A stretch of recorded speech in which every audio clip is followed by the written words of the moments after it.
Namaskar. It is my privilege to welcome panelists and participants to this webinar on behalf of INHAF. As you know, this is the 27th in a series of 30 webinars. Many of you have participated in the previous webinars, but many have joined for the first time.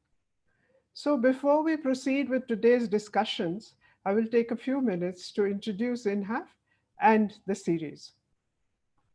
INHAF, or Habitat Forum, is a national level membership organization and has NGOs, professionals, academics, and activists as members.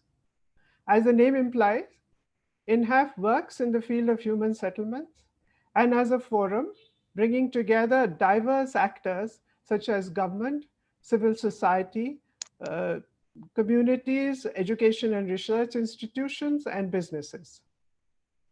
The idea is to collectively work towards alternatives and also innovations to overcome systemic constraints and utilize opportunities towards building inclusive, productive, and sustainable urban and rural habitats.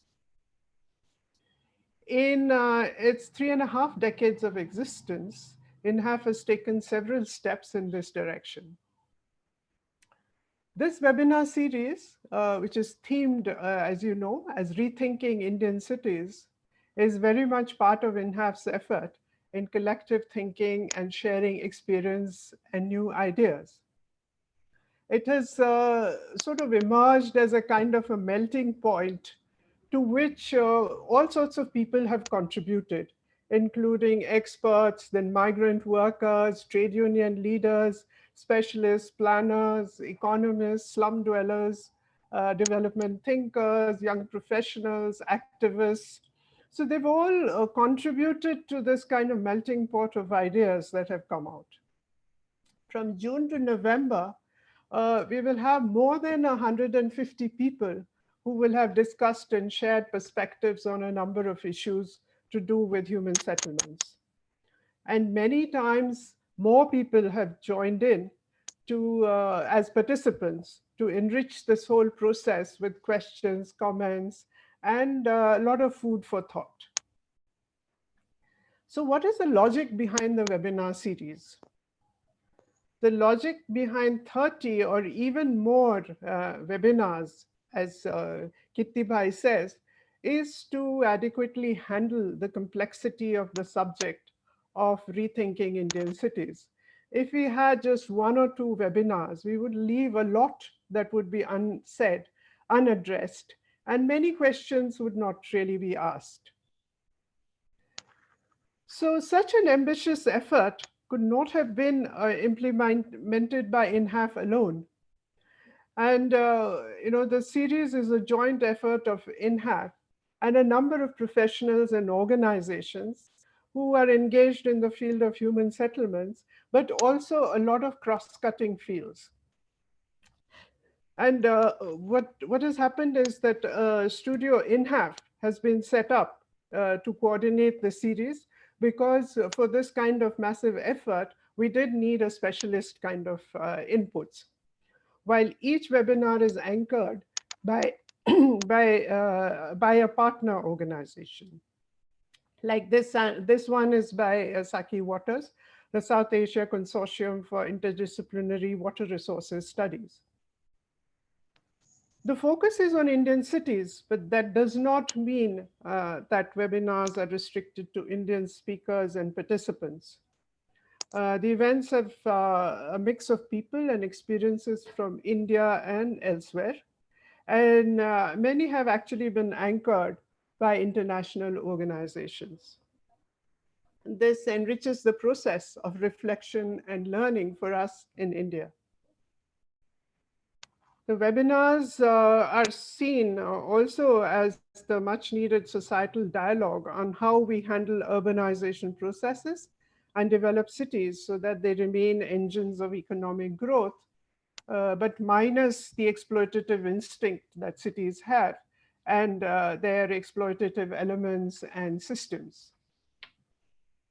So the need for this is certainly not new, but as we know, that the pandemic has intensified the inconsistencies, divides, and most of all, the fragility of social, economic, and governance processes, and set in a kind of a sense of urgency which was not there before.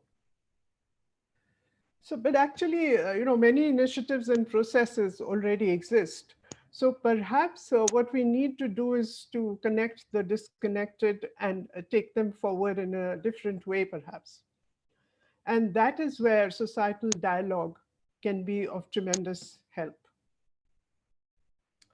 So the reason for selecting this time is also kind of to grab the opportunity to engage on a virtual platform. Yeah. Which otherwise, if you have physical meetings and dialogues, it's really a very expensive process, and it requires a lot of time and effort on everybody's part. So now people are in a reflective frame of mind, even if on a temporary basis, and prepared to invest energy and time in these kinds of reflections, which otherwise maybe they would not find space for in their busy routine lives. But we know, of course, that holding webinars is not an end in itself. Yeah. The webinar series, it's an integral part of an initiative which INHAF launched last year with a lot of other partners called CityURI, which is Citizen Urban Initiative. CityURI is about multi-level, multidisciplinary kind of societal effort, which is spearheaded by some of India's leading development thinkers and practitioners.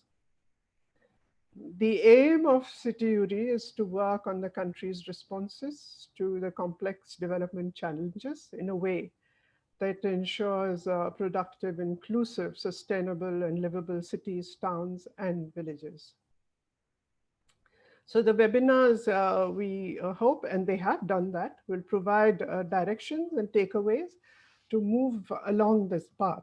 So all the partnerships which we have generated, all the knowledge which has been accumulated through these, which has been shared in these webinars so generously by everybody, will be channelized into different ways. And one of the things which Kitty Pai just mentioned, that one of the things will be to look very closely at the urban version of Manrega to channelize some of these efforts into. But then also it can go in different directions. So with this brief introduction, I urge you to visit the website of INHAF for announcements and links to webinars and other events, and also to check out the other events and initiatives that we have with different partners. So now I hand over to Dr. Janakarajan to take forward today's proceedings. Thank you.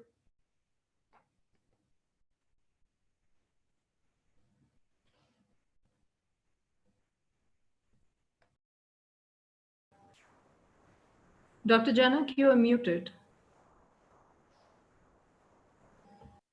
Okay now?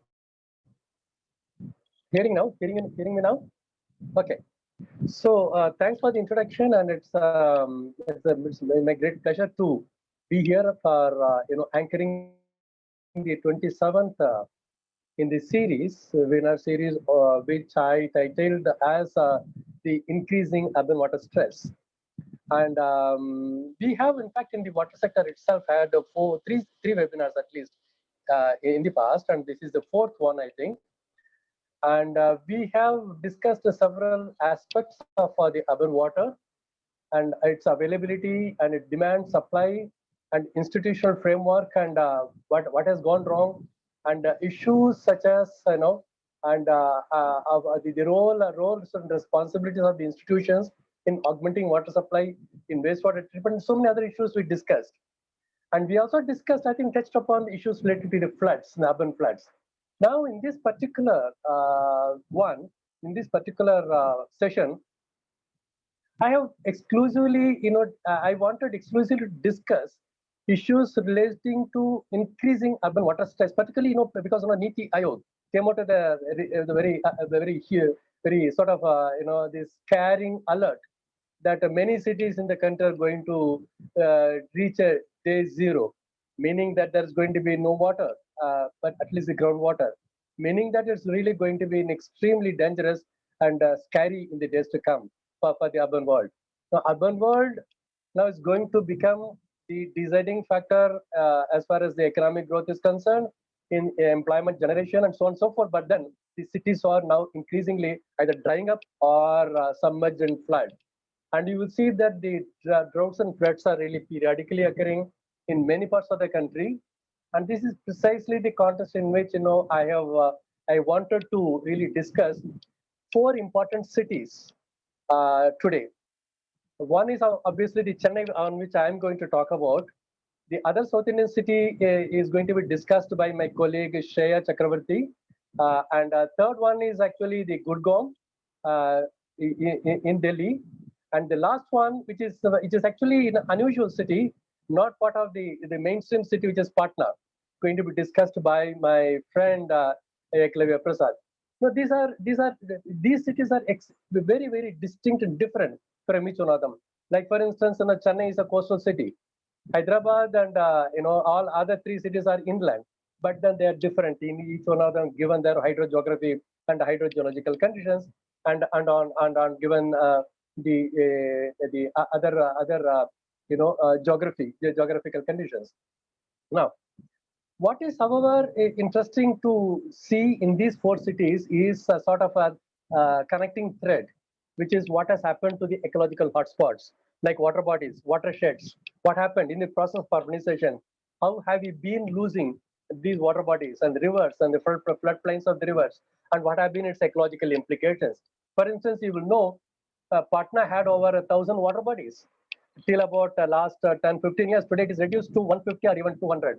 And so also in Hyderabad, a large number of water bodies, in Telugu we call it cheru. Now it's all reduced to something, to very, very few.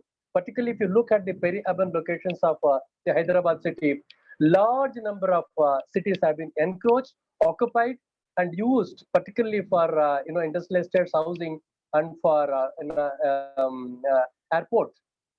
And Delhi, you all know that what happened in Delhi in the Akshardham temple and the Commonwealth Games were held in the floodplains of the Yamuna River. You know how dangerous it was, and then and how badly the area was flooded, and how badly the region got flooded. And in fact, in the Gurgaon is in words. Large number of water bodies and floodplains and the watersheds, wetlands have been occupied, and because of the urban expansion, all these have got the very, very scary and a backlash on the ecology, and during the flood times, people have had to pay a very, very big price. So this is how we are trying to look at these four cities.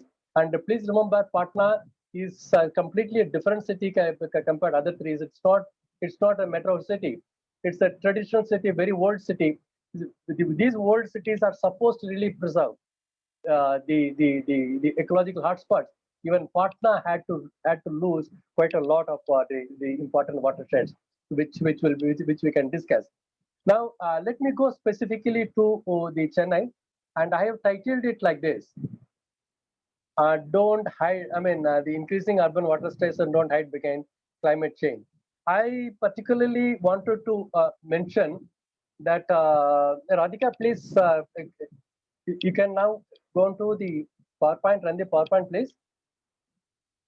So I titled it "Don't Hide Behind the Climate Change" because for all the urban problems and urban issues and urban concerns, whenever there is a flood or a drought, our policymakers, bureaucrats, and politicians have the tendency to say, look, this is because of the climate change, what do we do? This is a global phenomenon.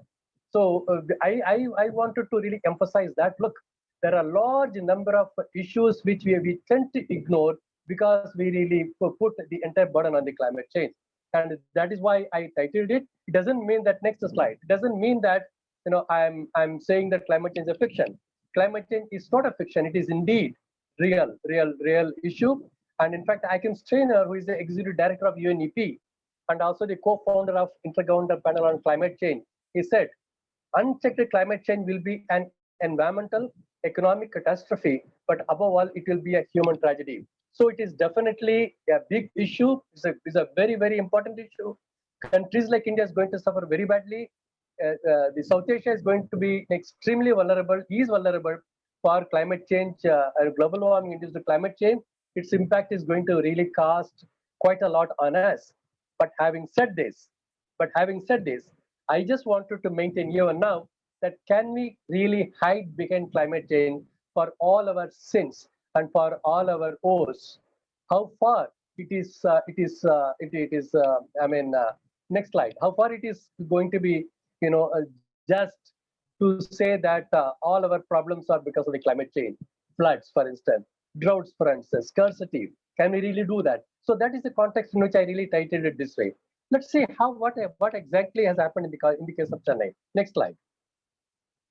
Now, there is a growing gap between supply and demand in 11 out of 20 largest cities in the country. And this is the information given by the Niti Aayog. These cities are Delhi, Chennai, Agra, Jaipur, Ahmedabad, Indore, Kanpur, Nashik, Lucknow, Hyderabad, and Bangalore. These cities are going to be at extreme risk, not just because the surface water resources are shrinking, but because the groundwater resource is becoming more and more invisible. And it is likely that in near future, groundwater may not be visible at all. So this is very important information that we need to keep in mind, because in the country today, 80% of our drinking water needs comes from groundwater. 80%. It's not a small figure. 80%. 80% comes from groundwater. But what is happening to our groundwater resource? It is becoming more and more invisible, and it may not be visible at all. And many cities are going to suffer mainly because of this, and many villages are going to suffer. Our agriculture is going to suffer very badly because 70% of our gross cropped area is irrigated by groundwater, but groundwater is becoming extremely scarce, and it's becoming invisible. And in many parts of the country, we are reaching the stage of overexploitation to depletion, and depletion to desertification. Not a good sign at all. So this is exactly the context in which Niti Aayog is saying that these big cities are going to reach the day zero very soon. Now, a bugging inconvenient question I would like to ask. There is a bugging inconvenience question. What is that? What are the roles and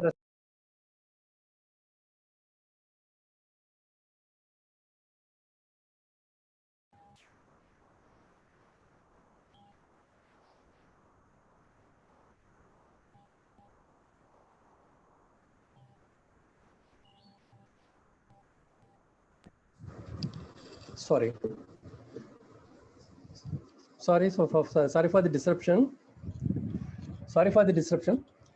So there is a bugging question, inconvenient question. What are the roles and responsibilities of urban planning authorities and city water supply boards in these cities? Now, I am asking this because most of these water bodies, most of these official bodies act merely as tools or agents of development extraction. I mean, that is something which I wanted to emphasize. To what extent these urban water bodies, urban planning bodies and water institutions are really contributing for the sustainable development. Their yardstick is nothing but the growth and development, mindless urban expansion, and attract more FDI, foreign direct investment. So it's under neoliberal conditions, the only aim in the country is to attract more investment, contribute to growth and development. That's all. But never worry about the fact that city development and urbanization is a one-way traffic. Once you urbanize, you can't de-urbanize. So that is something extremely important we need to keep in mind. So this is something which we really have to, this is going to be a running thread across all the 4 presentations. And next slide.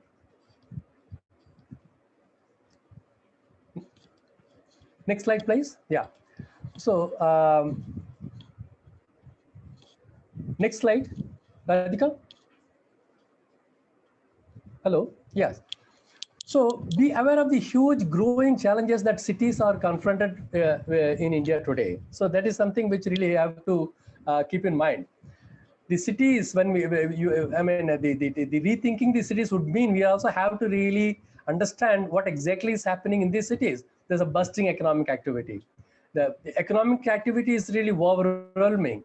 Increasing demographic pressure. Density of population is increasing day by day. In fact, in Dharavi slums, you all know that the per capita, the density of population is something like 2 lakhs per square kilometer. In cities like Chennai, it is 41,000 per square kilometer. I'm sure most of these big cities have got this kind of huge population density. There's a non-availability of the land space and mindless urban expansion. There is no land available. Not only water, land is becoming scarcer. Unscientific waste management, solid, liquid, biomedical, e-waste. This sort of unscientific waste management is really putting a lot of pressure on the urban population and the development process itself. The growth of slums, the rising footloose population and homeless population, the increasing environmental risk and ecological imbalances, traffic congestion, air pollution, mobility constraints. Most of these we discussed in the past in the webinars in the INHAF series. Inadequate protected drinking water supply and drainage, increasing health security concerns, vanishing green cover, open space, neglect of water bodies, rivers, streams, marshlands, beaches, floodplains, lack of scientific flood management practices.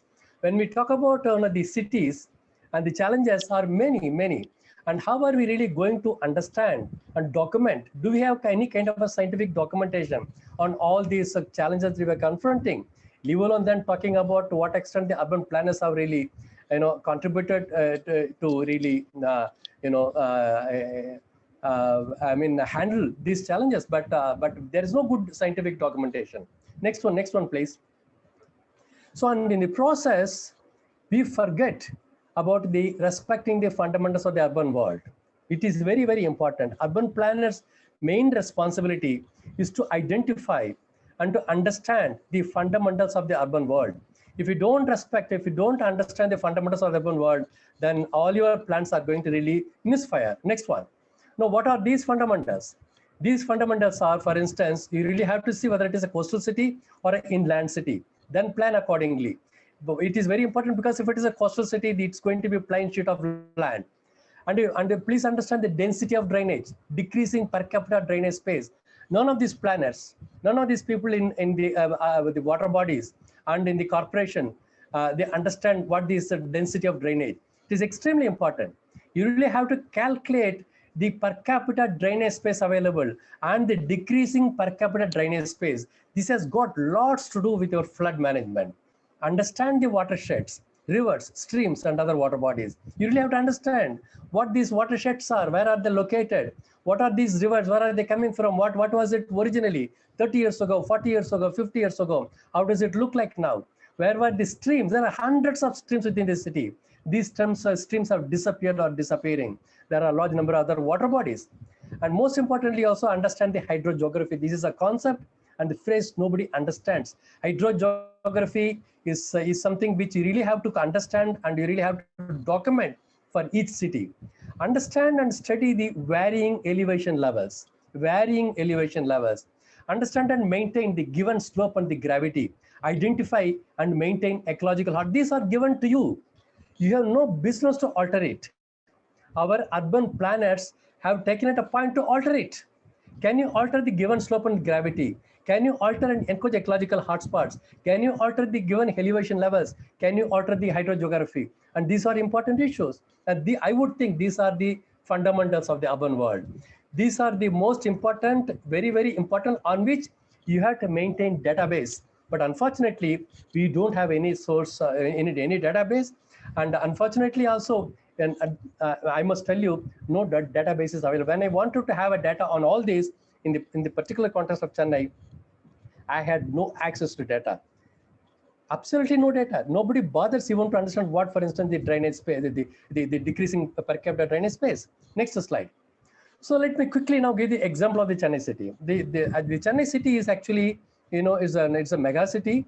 The total area under CMDA is 1,189 square kilometers, and the present population 10 million. And it is going to get extended to 8,800 square kilometers with a population of 20 million. So this is going to be get extended, And this is going to really become a huge space, huge area.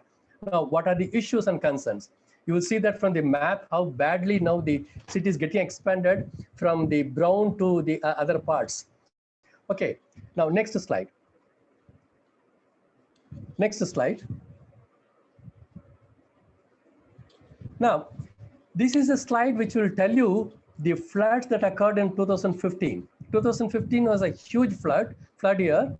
And during that year, during the Northeast monsoon period, in the month of November and December, we have received a rainfall of 790 millimeters, and in 24 hours, we received 494 millimeters. It's a huge rainfall. In fact, it's unprecedented, and the government and the meteorological department declared it the flood of the century. And we lost something like 750 lives, and the total damage to lives and property, the value of it was something like 20,000 crores. So that was the extent of a damage, and it persisted for so long. And many small industries, MSMEs, and many vulnerable sections of the population, they all got very badly suffered and became indebted. This happened in 2015. Now, this slide, next slide. In this slide, you will see that in one example, you will see that airport got flooded in 2015. Airport got flooded because this was constructed in the floodplain of the river as well as the water bodies. And also you will see that there's a second runway constructed across the river called Adayar.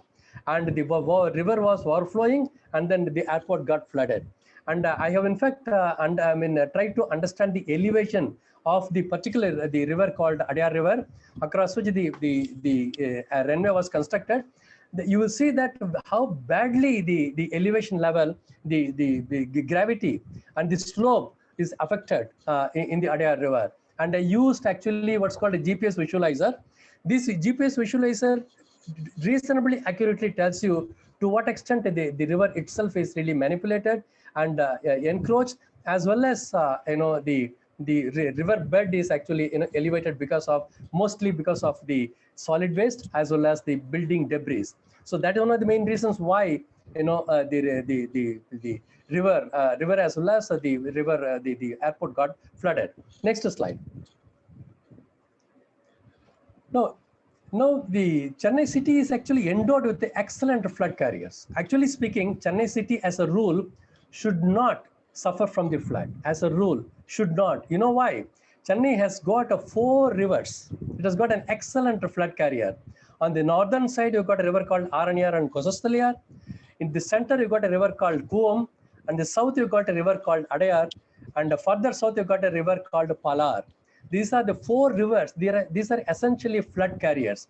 There are 16 major streams and hundreds of small streams. Most of them are now encroached. These 16 major streams have disappeared, and these major rivers are encroached and clogged and very, very badly managed. But still, people keep spending money on renovating and rejuvenating all the water bodies, but unfortunately the conditions never change. And in 2015 we suffered. We suffered mainly because we very badly treated this endowment. The city has got this sort of endowments. These watersheds and our rivers and streams we were very badly treated, and that is why the Chennai city got flooded. That's why I said Chennai city as a rule should not have experienced the flood as it occurred in 2015. We could have easily minimized the flood fury, the cost of the flood fury. Now, the next year, 2016, Chennai experienced what is called the drought of the century. Very interesting. Next slide, please. The very next year, the Chennai experienced the drought of the century, and you will see that people are already on the roads and waiting for the truckloads and going for kilometers to get a pot of water and all kinds of issues. Look at this contradiction. 2015 was declared the flood of the century. 2016 was declared the drought of the century. What happened to the water? There was so much of water in 2015 and during the flood year. no water was saved. One might say, look, there are no ways in which you can save the water. That is not true. You could have easily saved water. I tell you why. Next slide. Chennai city is the city, you should understand, the city of the abundant rainfall. The average, the rainfall is about 1,300 millimeters, endowed with rivers, endowed with the thousands of water bodies upstream. But there has been growing scarcity and repeated droughts. Why? That is the contradiction. This is the graph of the rainfall for the about 70, 80 years. You see that the mean average is about 1,250, and many years, at least once in 2 years, 3 years, the rainfall that Chennai city received was more than 1,500 millimeters.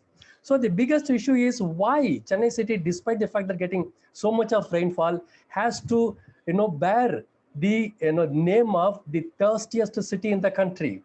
Do you know Chennai city is called the thirstiest city in the country? How can that be with this kind of a rainfall? Unfortunate. Next slide. This is the sort of a rainfall, and this is a kind of a next slide. You know that the fundamental, as a fundamental meteorological fundamental, you know that November, December are the months Chennai city gets the highest rainfall. But is Chennai city prepared to tap this kind of a rainfall? Next slide. So if you look at this particular slide, this is what is called the drainage system of the Chennai city and the upstream. Look at the kind of a drainage system that we have. This is done in GIS using the 1971 topo sheet.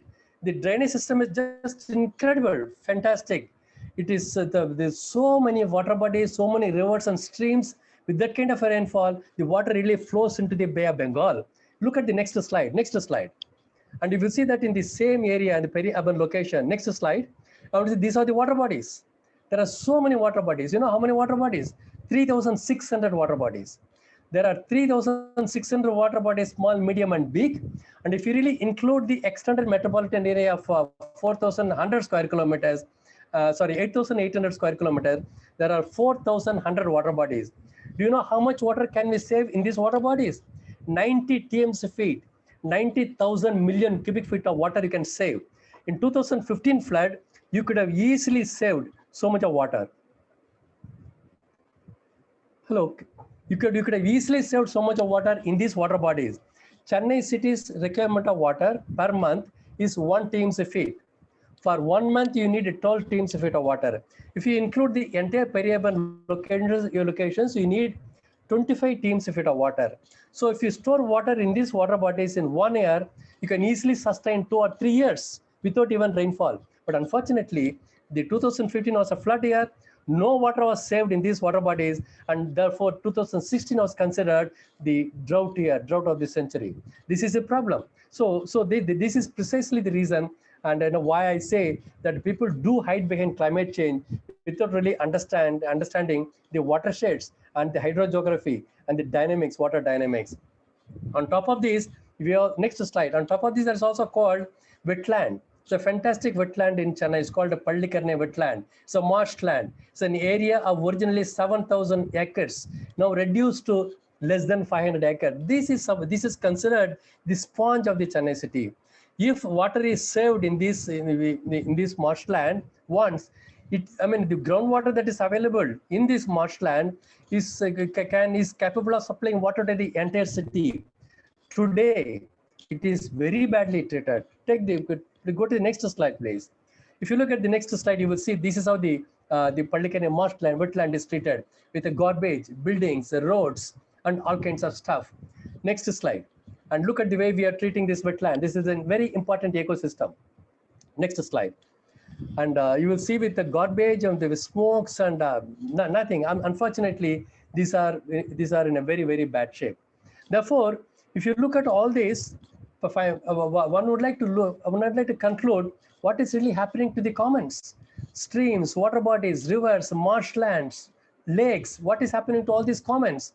These are legally encroached. Legal encroachment means you in the revenue records, you change the land use, and then you occupy it.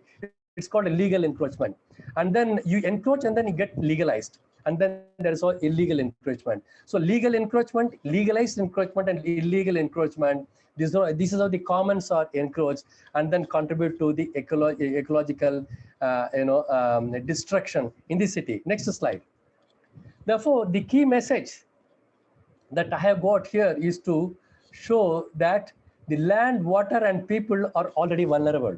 Not only Chennai city, this is the case of most of the cities in the country today.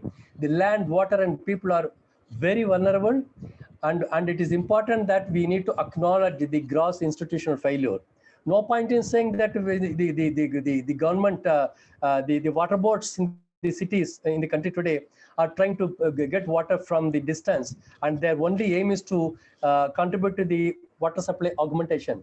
They only contribute to the water supply augmentation. Nowhere they talk about the demand management. Nowhere they talk about the used water management. What is called the sewage water or the wastewater, and there is no way in which they talk about groundwater recharge and also the maintenance of the ecological hotspots. It is very important that the government puts in all their effort to recover all ecological hotspots. In Chennai, for instance, 4,000 plus lakes in Chennai city and around, rivers, streams, wetlands, etc., etc., and we can store water. These have got a very important ecological function to perform, not only by way of surface water utilization and also by way of providing the groundwater recharge. And this is very important. This is precisely in this context, I must say that it is important to link the drought and flood. In my opinion, if you take care of the flood, you would take care of the drought. If you take care of drought, you will take care of the flood. These have got to be linked. And this is how you really make the people and the cities resilient. If you don't make the resilient, then the doomsday is really not too far away, and the cities are going to become more and more vulnerable. Therefore, I'm saying for all the big floods that you confront in the city today in the country, you are hiding behind, please don't hide behind climate change. And these are the existing vulnerabilities. This can be easily overcome. These are mainly and mostly because of the governance failure, which we need to acknowledge. And therefore, please don't hide behind. Thank you. Next slide. Thank you.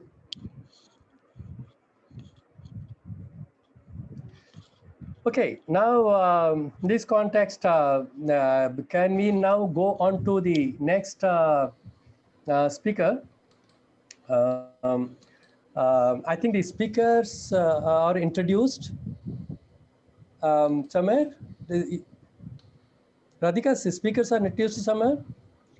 Yes, sir. We'll be posting their bios in the chat box. Yeah, in the chat box, so the speakers are introduced. So next speaker is going to be Professor Dinesh Abrol, who was in JNU, and he has done considerable work in Gurugram. And so, please look at the chat box for larger introduction, Professor Dinesh Abrol. Professor Dinesh, now it's your turn. Thank you, Janak. Friends, I've just, in the last 5 days experienced laryngitis, so my voice, otherwise, it's pretty, audible and clear, but I do not know whether today there will be some here and there disruption. But let me thank INHAF as well as Dr. Janakarajan, who has chosen the theme and framed it in a manner that we could join from the side of Gurgaon Water Forum and Transdisciplinary Research Cluster on Sustainability Studies of Jawaharlal Nehru University, a collaborative program of, STEP Center and JNU. And in this theme that has it been framed, let me start with the connection that I want to establish with the 3 webinars that we have had so far already on water. See, rethinking is required to make urban areas water secure was a very clear message. friends reporting on the initiatives. Many of them I heard for the first time. And since I'm into urban water, really a recent entry, I had worked on soil and water management a long back, and my work on rural and agriculture it was far more, in my career, sort of contribution continuing. But in the case of water, my contribution has recently, only around for last 3 years, begun. So when I heard my friends who reported on various initiatives in different cities, and these were very important examples, including examples from Gujarat, Baroda, from Nasik, from even Delhi. Examples, I learned a lot. But I was wondering, that if these examples, and they are good examples, and those solutions can be multiplied, why are they not getting multiplied?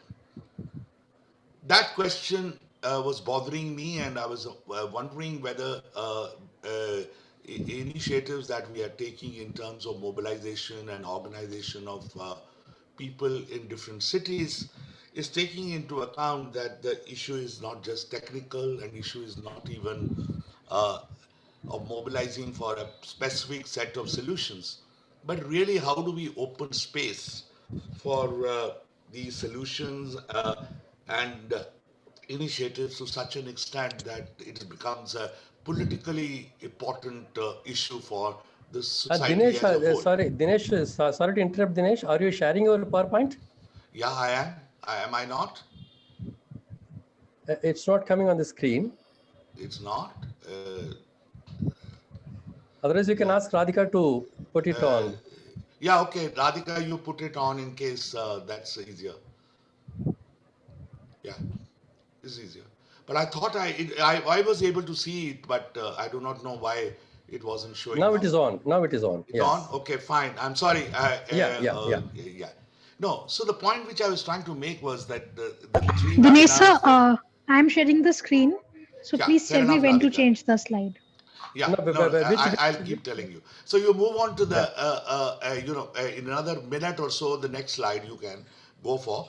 So yeah, I was making the point that the three webinars that we have had, several important examples were presented, number of technological solutions which can actually be, multiplied, be with regard to water conservation or even wastewater utilization, or to even deal with many other issues relating to even wastewater or used water, reuse. Uh, but these initiatives have not been actually incorporated in the mainstream pathways. And I think that's a very important question. And that's a political question and not just a technical question. That was the point which I was making. And now I want to move to, since we were, informed by this kind of perspective that it is a political question, then we started looking into the problem of Gurgaon as far as is concerned. I think many of you are well aware that at least some idea of how Gurgaon developed. It was really a city developed by real estate developers. It's a neoliberal city in the sense that pieces of land were allotted to the developers, and then they were to build the whole systems, and they built inside the gated communities, as they are called. Gentrification took place. A lot of work with regard to even a recharging of groundwater to some extent, but though it has not been really monitored, but it is claimed that developers did provide for even recharging and even wastewater reutilization in some cases. But of course, there is really no monitoring going on, no data going available. One cannot actually check on many of these particular claims, and but there is, to the extent that monitoring has happened, we know that this is actually an overstated claim. Many of the gated communities and those enclaves are actually not doing what. In fact, they're using more water. Some of the members of the Gurgaon Water Forum actually narrate those stories very often as far as is concerned. Even the stipulation that the construction industry should not be using fresh water, construction industry has been using fresh water rather than wastewater. There are stories of how fresh water was being brought in. But no, before just a slide, no, no, earlier slide, please, Radhika, please. Yeah, the first slide. Yeah, I just want to make a point that, Gurgaon actually is a semi-arid taluk in the 70s. And as far as climate is concerned, or its total ecology is concerned, it cannot be changed, and it remains the same. So in fact, there were a lot of people, including the chief secretary, had put it on the file that don't develop this site into a metro, so develop it into a small urban area. It was a taluk town of 5,000 people and so on, etc. But it has got developed into a 25 lakh population. And while developing, the real estate developers really did not bother about either the catchment area or the drainage, and kept on focusing on the built infrastructure. Even that was the case with the government. Whatever flyovers were built, there were no on the side even attempts made to actually conserve the channels or build new channels. uh, Nothing of that particular effort happened as far as is concerned.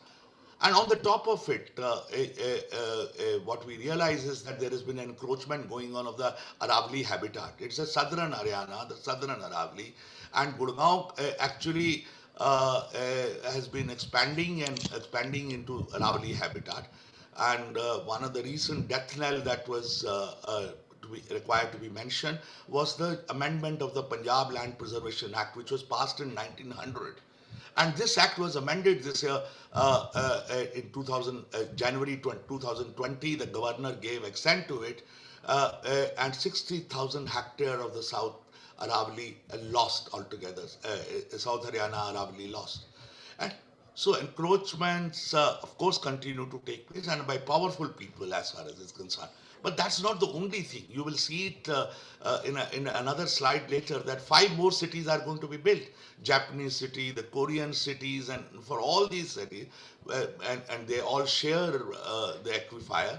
And Gurgaon has been declared in 2006 already dark zone for groundwater as far as is concerned.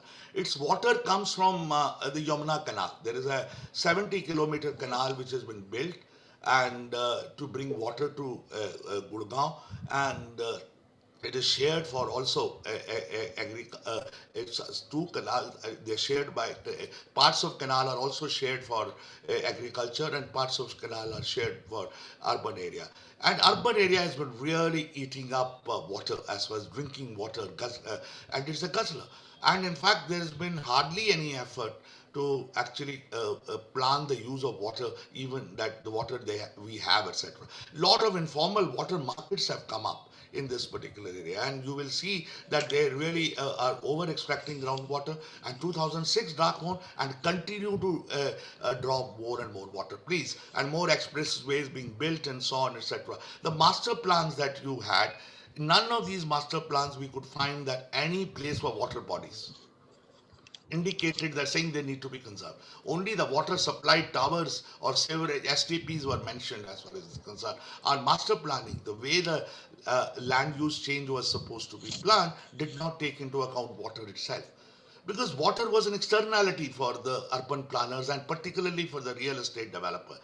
We were actually attending, our entry into Gurgaon began with when the Gurgaon Metropolitan Development Authority Act was being discussed, and a public consultation was there, and one attended the next slide please. One attended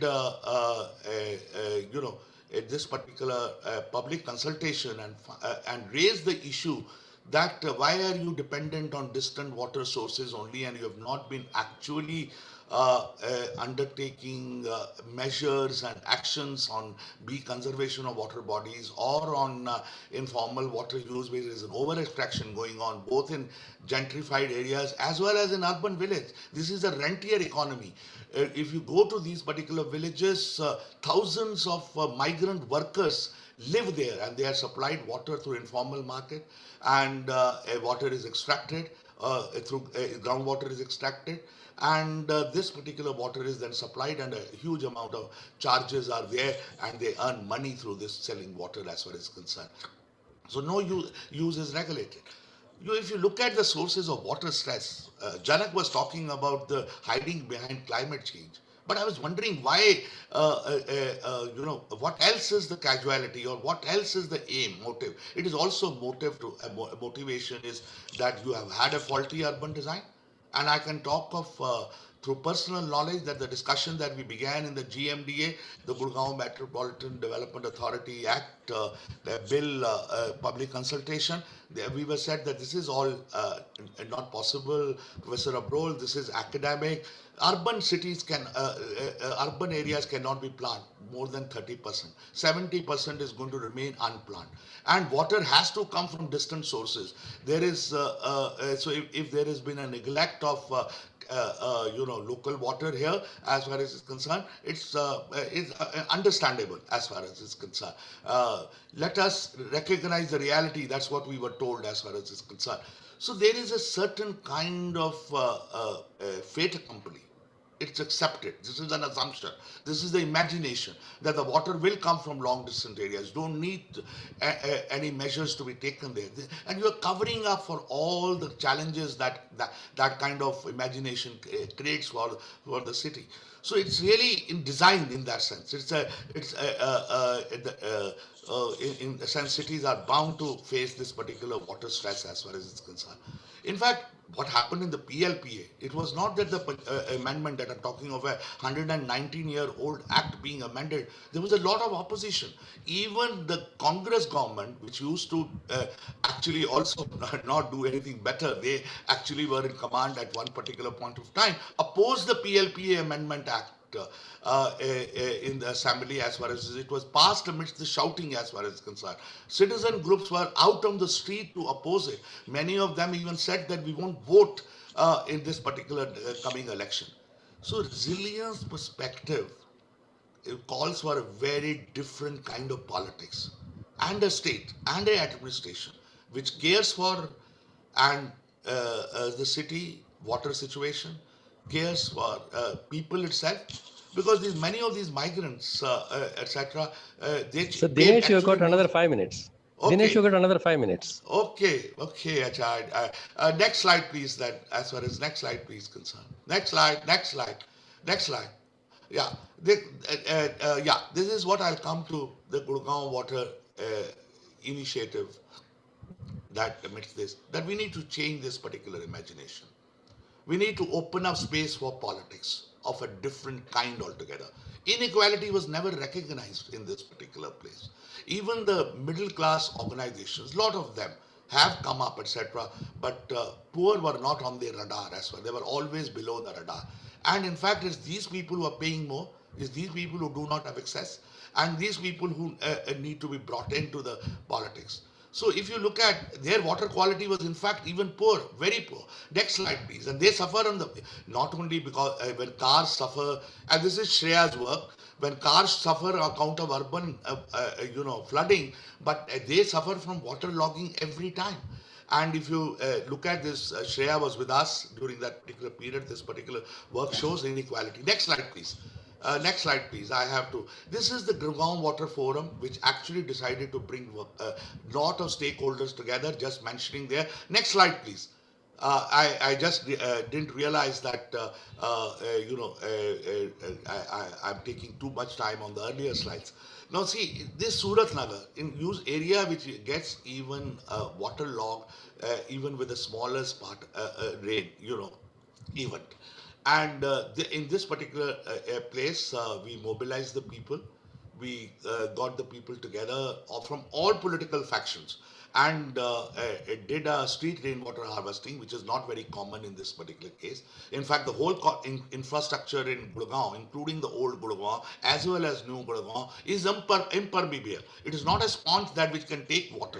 No recharging takes place. And what Janak was mentioning about flood and drought episodes every alternate year is the case even in the case of Gurgaon. And Surat Nagar faces it every year. So as far as day zero for water logging is concerned, it is every year problem. Next slide, please.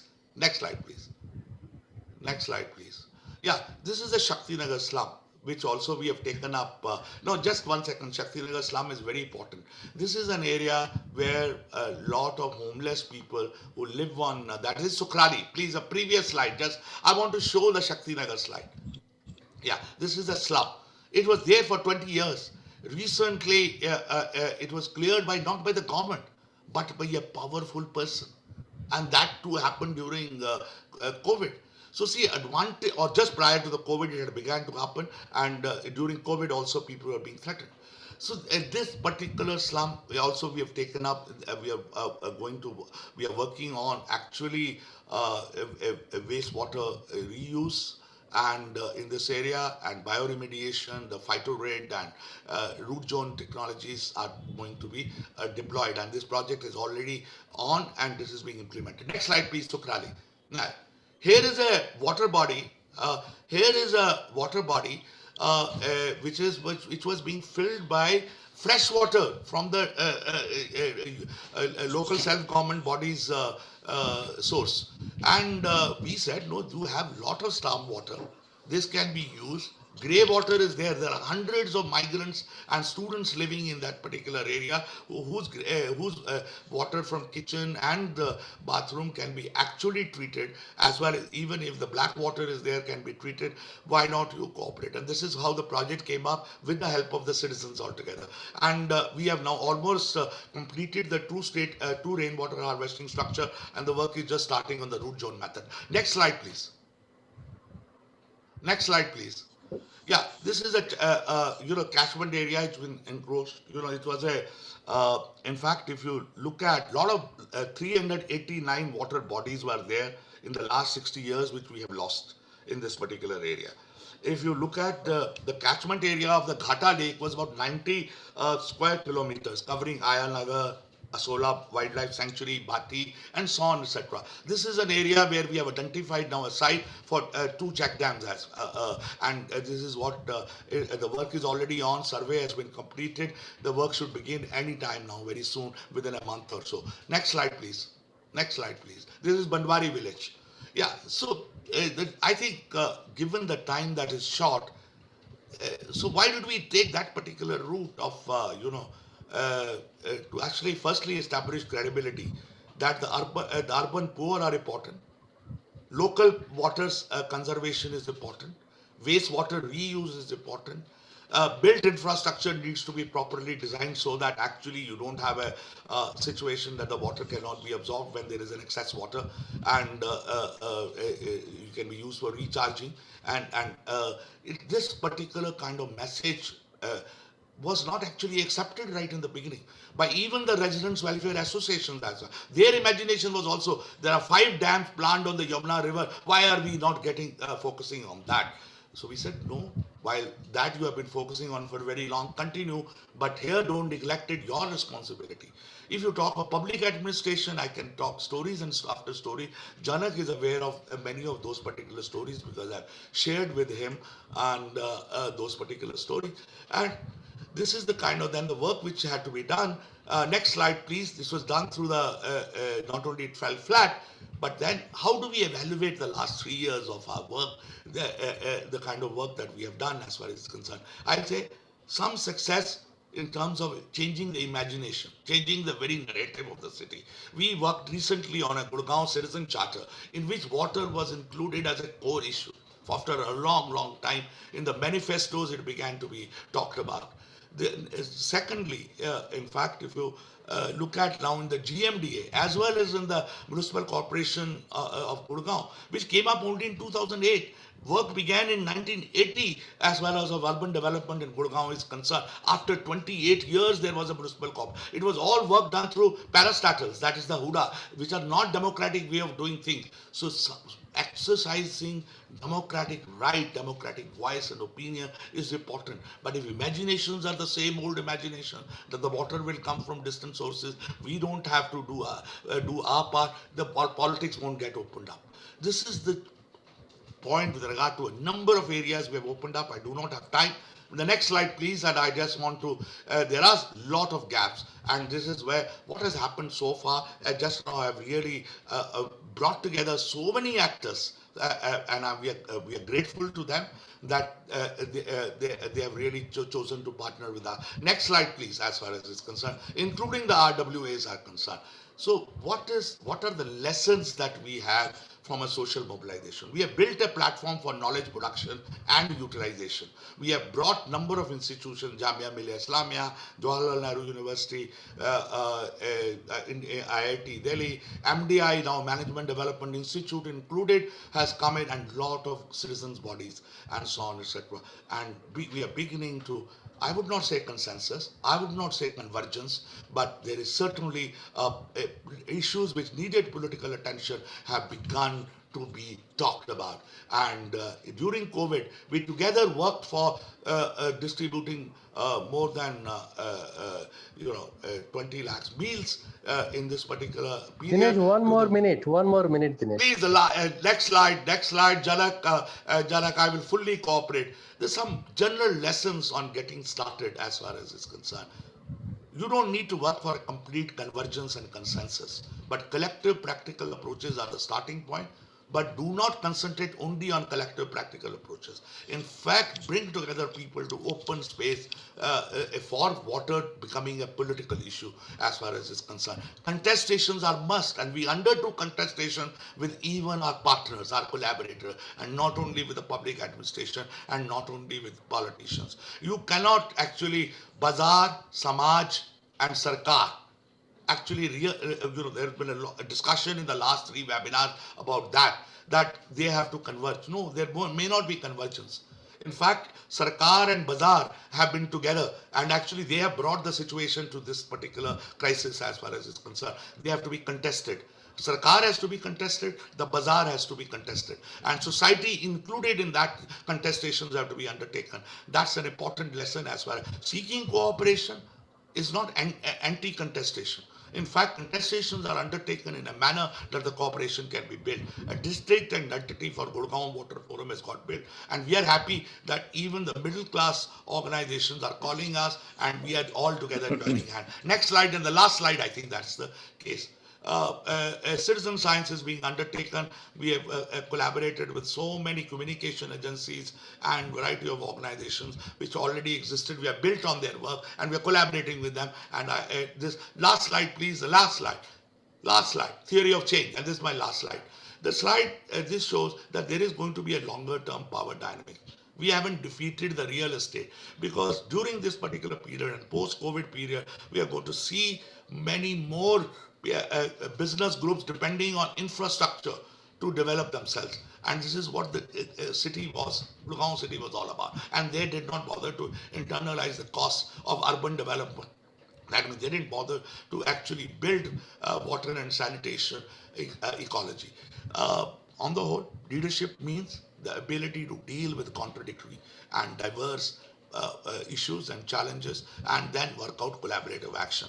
So we are not going to run away from contradiction. We are not going to run away from contestation. But still we need a platform so that we can continue to build credibility for ourselves. That's the theory of change. That's the theory of intervention with which we are working. Thank you very much. Okay, thank you, Dinesh. Sorry, actually, to have make you to cut short your presentation. There's no time. And you had an excellent presentation. And in fact, as we have always been talking about, Gurugram has seen an explosive growth in the last 15, 20 years. The city actually has experienced a very, very poor but unplanned and unregulated urbanization, which you really brought out very, very clearly. And that also gives us room to understand to what extent the urban planners have given us room for the maintenance of ecology and environment. That's the least that they could do, that they have not done it. I think it's an extremely good presentation, Dinesh. Now, may I ask Eklavya Prasad to give his presentation on the case of Patna city, which is I would think is an unusual city. The Ganges flows along the Patnas, the city of Patna. It's your turn, Eklavya.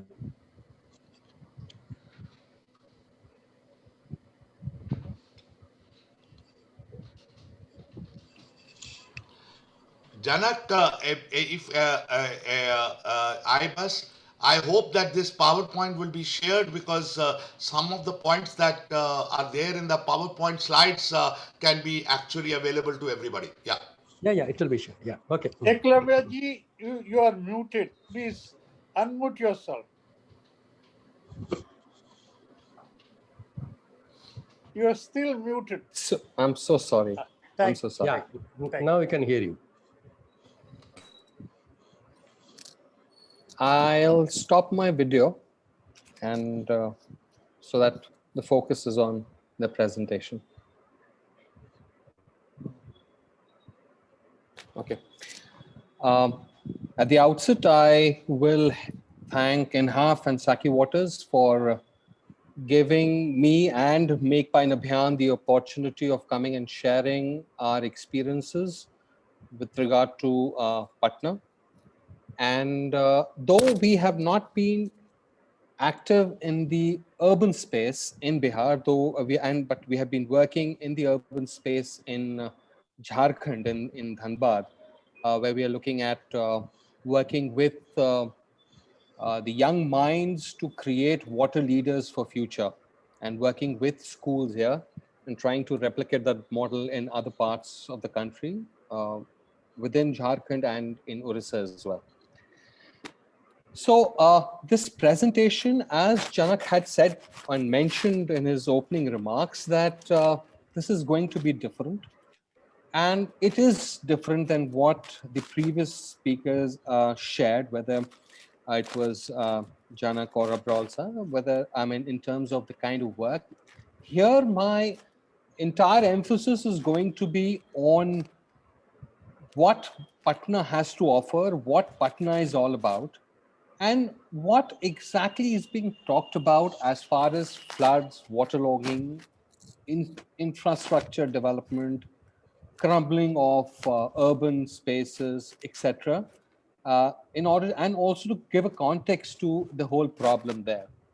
Now, while I was preparing this presentation, I came across Gorakh Pandey's famous lines, and I think so Gorakhji's lines were so appropriate here, where he does talk about that Raja bola raat hai, Rani boli raat hai, Mantri bola raat hai, Santri bola raat hai, sab bole raat hai, ye subah subah ki baat hai. Now, I would like to put in context the whole aspect of climate change, and believe you me, I'm not discrediting the importance, the role, and the impact that climate change has. But what I am trying to emphasize here is that there are other factors also. So let us not create a happening like climate change as the main culprit or the main villain. There are others, and it is time that we talk about it. And so going to my next slide, I was quite in the chat, in the Q&A box, T. Swaminathan ji had mentioned something very interesting. He talked about civilization developed around rivers. And this is where I want to bring in the whole aspect of Patna, Patliputra. Now, if you look at Patna, Patliputra, it was starting from, you have different names to the same space. Now, that indicates that with the name coming in, you bring in a different kind of an approach to that entire space, whether it's cultural, whether it's political, whether it's administrative.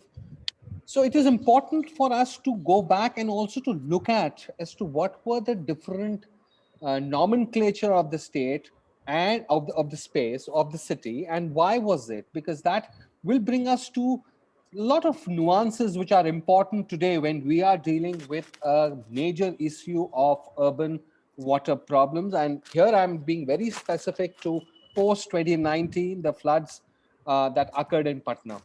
So Patna, which I will be showing later, is actually has rivers on its three sides, and therefore it was called the water fort or Jal Durga. Now, having a fort and having a fort called the water fort or the Jal Durga also kind of, to an extent, indicates that there were certain systems that must have been put in place for the fort to survive, even despite having these three major rivers on its three sides. Uh, I think so. This is a known fact that the Mauryan Empire was called the it was known as the hydraulic civilization, and we need not specify as to why it was, because of the fact that their indulgence with regard to water and its nuanced management was quite well known. Coming back to the fact of Jal Durga, you know, the streets that were there, they were all connected to something which is called a moat, and moat was something which actually ensured that the water from inside the fort was put out, and it was done for both drainage purposes and also for sewage disposal.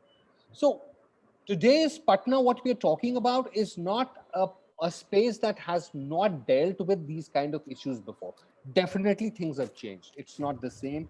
There is a lot of difference between then and now, but then the concept was there. So we should not do away with that. Coming to the fact that, Buddha had recognized that Patliputra will be, and he had also put forth I shared his idea that Patliputra is going to be great, but then it has to be careful of fire, water, and internal strife. And we all know as to how at least water and internal strife has been impacting the whole presence and the whole structure of Patna as a city. I mean, earlier I was talking about history long back. But then if you look at the recent history, I mean, it was fascinating to also get to know about our own Patna. When you start with talking about the contributions by Joseph Munings in terms of the secretariat that came up, the High Court that came up, I mean, it gives you a sense that, it was not what it is today. There was a lot of thought, there was a lot of processes, there were a lot of structured interventions that went in order to create a good space for living.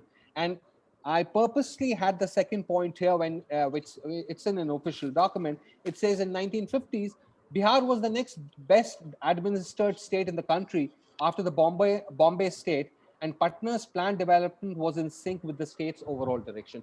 This says a lot. This says that, we did not start the way we are today, but something went wrong somewhere. I mean, we had in the early 50s, we had something called the Patna Town Planning Improvement Trust, which became PRDA later on. And they could actually boast, and even PMC could boast of, PMC is Patna Municipal Corporation, could boast of well-planned colonies called Rajendra Nagar and Sri Krishnapuri. The Bihar State Housing Board could talk about Kankar Bagh and Sri Krishna Nagar. But in today's context, these were the so-called talked about, well-planned colonies that were underwater last year. So there has been some difference, there has been some change. So in order to understand, and as Janak mentioned, I would adhere to that in order to understand and also in order to bring in Patna in the larger discourse of urban water problems and especially waterlogging and flooding, we need to deal with basics. So I'm sorry if I am dealing with certain basics, but that is important for us to see as to how we are placed. So when you're trying to figure out Patna has various identities.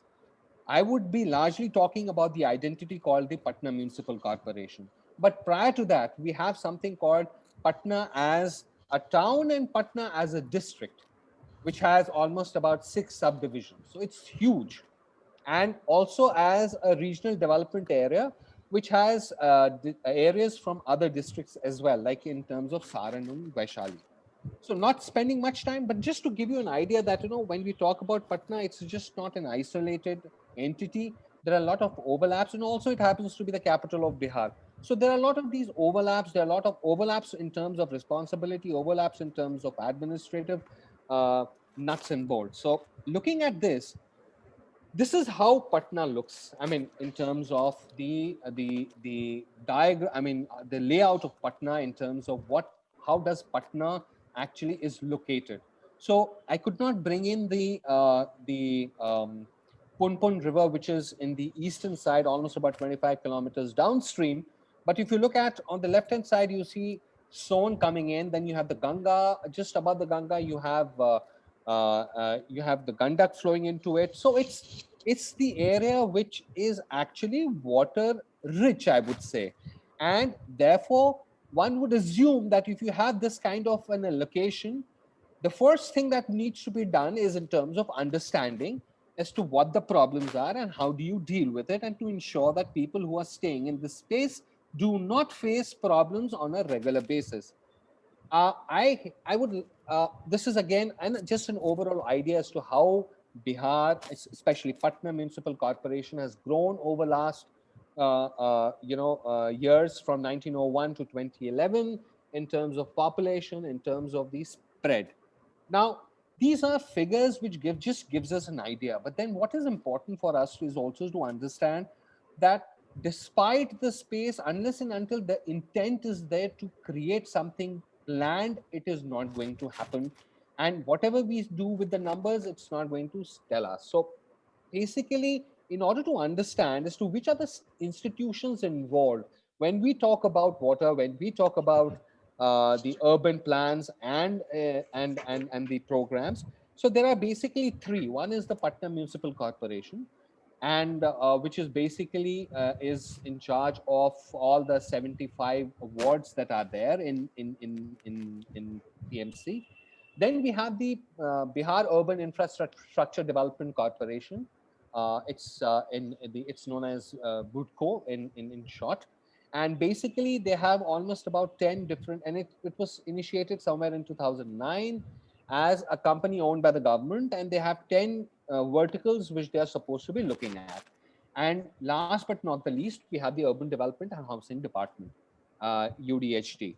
So these three these three verticals or institutions are the ones who are basically responsible for looking at how things are in not only in, definitely PMC is responsible for Patna. For the rest, it's also the other cities in Bihar. So coming to the highlights. Now, what were the highlights post 2019? It was basically that what we were talking about, that HUDCOs responsibly include running of some houses so that they drain out excessive water in the sewage area. PMC's responsibility is basically to ensure that these drainage systems remain clear of any impediments, etc. Come September, October, and we had almost about torrential rain of about 350 mm, and then 60% of Patna was underwater. And it also, in this year, in August 20, Patna grabbed the top place in terms of being the most dirtiest city in the country. Now, this kind of an environment kind of perpetuates a thought that, the way things are, please remember what the sayings of Gorakh Pandey, which I had shared with you, is, how true it is in terms of there are certain aspects that everyone keeps talking, and especially the ones who are the movers and the shakers. And ultimately, we do not see any change. We just see that the same thing being perpetuated. So in terms of the institutions of governance, what went wrong? It's a maze. So I would not get into the maze. I'll just try to tell you that, out of the 30, all the 39 sump houses which was supposed to be taken, which was supposed to take out the water from the city were not working. Now, there are various reasons for it. I will not get into it, but then ultimately the end game is that they were not working, and therefore there was this problem of waterlogging. As far as the drainage system is concerned, it was largely choked. And it was choked to an extent that even after the rain stopped, it took a while for the water to move out of these areas. Sorry. So this brings us to the concerns. Now, the concerns basically are questions that need to be answered if we have to get our tomorrow correct. If we don't, then these problems will keep occurring. The first thing is the statement of the Honorable Chief Minister saying that this is part of, this is climate is changing, and then we have this Hatya Nakshatra where it rains a lot. We know that. We know that it rains. So we just say that it rains, so please be prepared for being inundated for 3 days. Not to forget that most of these places like Patliputra colony, Rajendra Nagar colony here, most of the people, I would say, and my experiences have been that most of the people staying there were the elderlies whose children were either out of Bihar, or were even out of country. So they were all staying all by themselves. Imagine getting to hear something like, well, this was climate is changing and there's heavy rainfall due to Hatya Nakshatra, ... I mean, it doesn't take us to any kind of solution. Coming back to 2019, I mean, the second point here, which I was trying to highlight here is in terms of that the waterlogging which happened, it was, again, there is an incessant and a continuous effort for us to not acknowledge that these are human-induced disasters. Whether we take the floods of Patna city or we take the floods of North Bihar, where we always say that this is a natural disaster, it is not. We have changed the entire profile of floods from being good to bad, and now we say that it's all nature. It is not. So we should stop even mentioning that these are all, these are nature-based. So therefore, we need to iterate that human-based disasters need to be understood by institutions like PMC and WUDCO, where then they only will be able to come up with options that will help them to overcome these problems. And mind you, 2019 happened, the world came to know about Patna in terms of the extent of inundation and the impact on human population. But believe you me, it has been happening not to this extent, but a lot in Patna whenever it rains.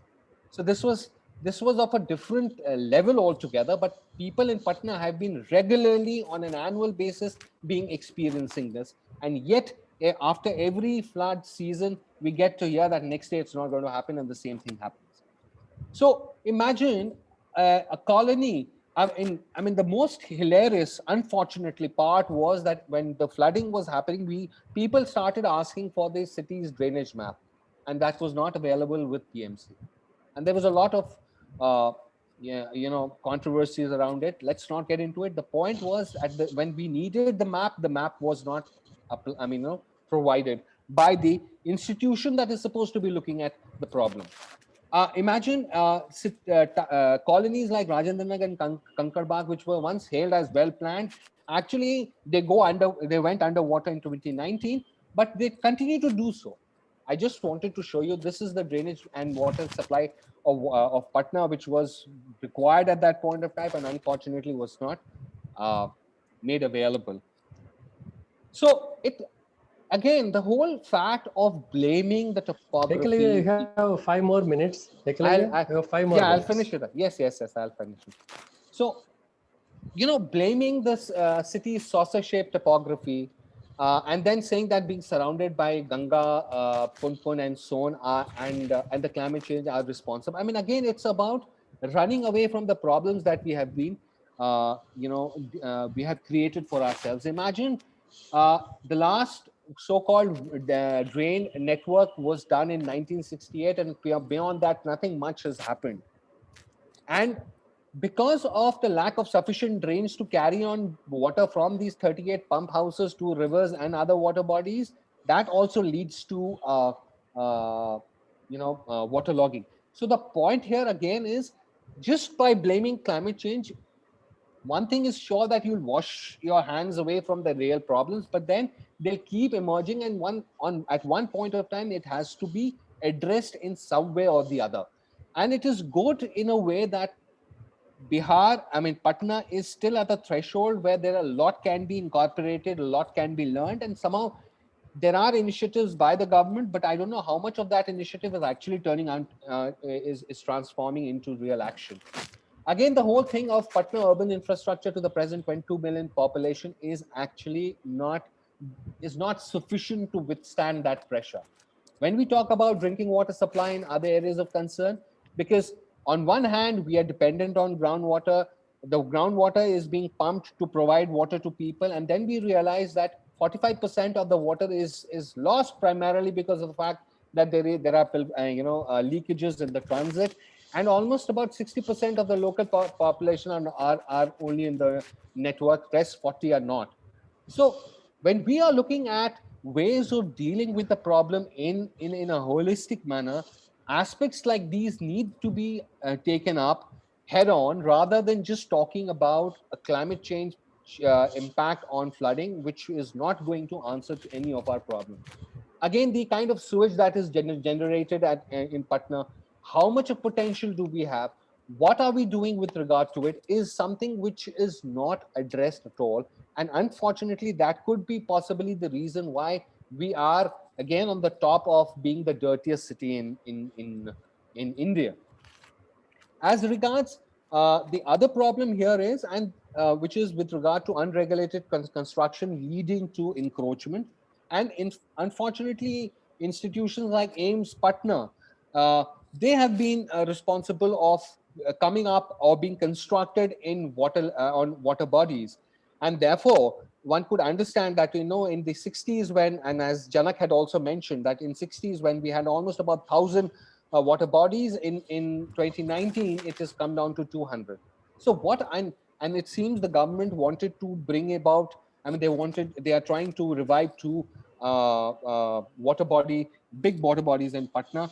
But we need to do away with just these cosmetic interventions, because if we have to bring about a change, and if we have to ensure that 2019 does not happen, then the approach needs to be far more intense and expansive compared to what is being done now.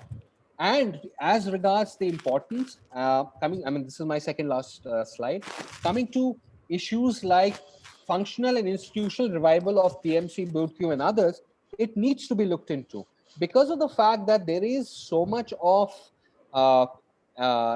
conflicts between the vertical institutions, that ultimately it is the people who tend to suffer during extreme weather conditions. So I would like to end this with a quote from PMC saying that, Patna is a problematic city. So they agree to that Patna is a problematic city. It has got this false urban memory syndrome, in which the reverence is for the old times and scorn for the new. But then we need to further build on points here, saying that if there is reverence for the old time, there has to be some reason why there is reverence. And we need to look into that. And if the mindset for the new has to change, then it cannot just change based on verbal assurances. There need to be something more concrete that needs to be done.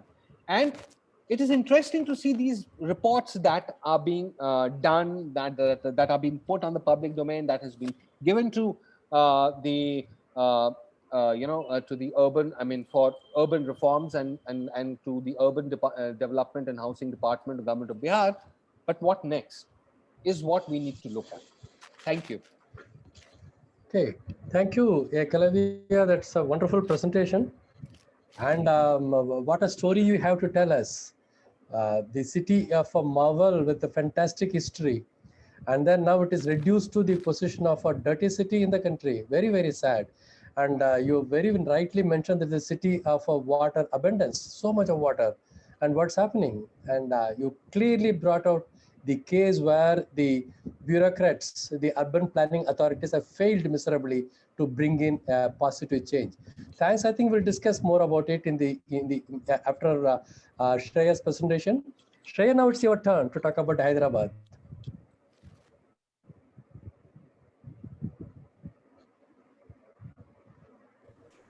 Thanks a lot. So let me just share my PowerPoint. Is it visible? Yes. Okay. So, hi, my name is Shreya Chakraborty, and today what I'm presenting is essentially a compilation of visuals. I would consider my presentation to be more appealing to your visual memory and to your visual inquisitiveness in terms of what it reveals. So what I'm going to do is, not all of this research is just from what I have done myself, but from my organization SaciWATERs, over the last many years. So I would give credit to a lot of people who have been a part of this research.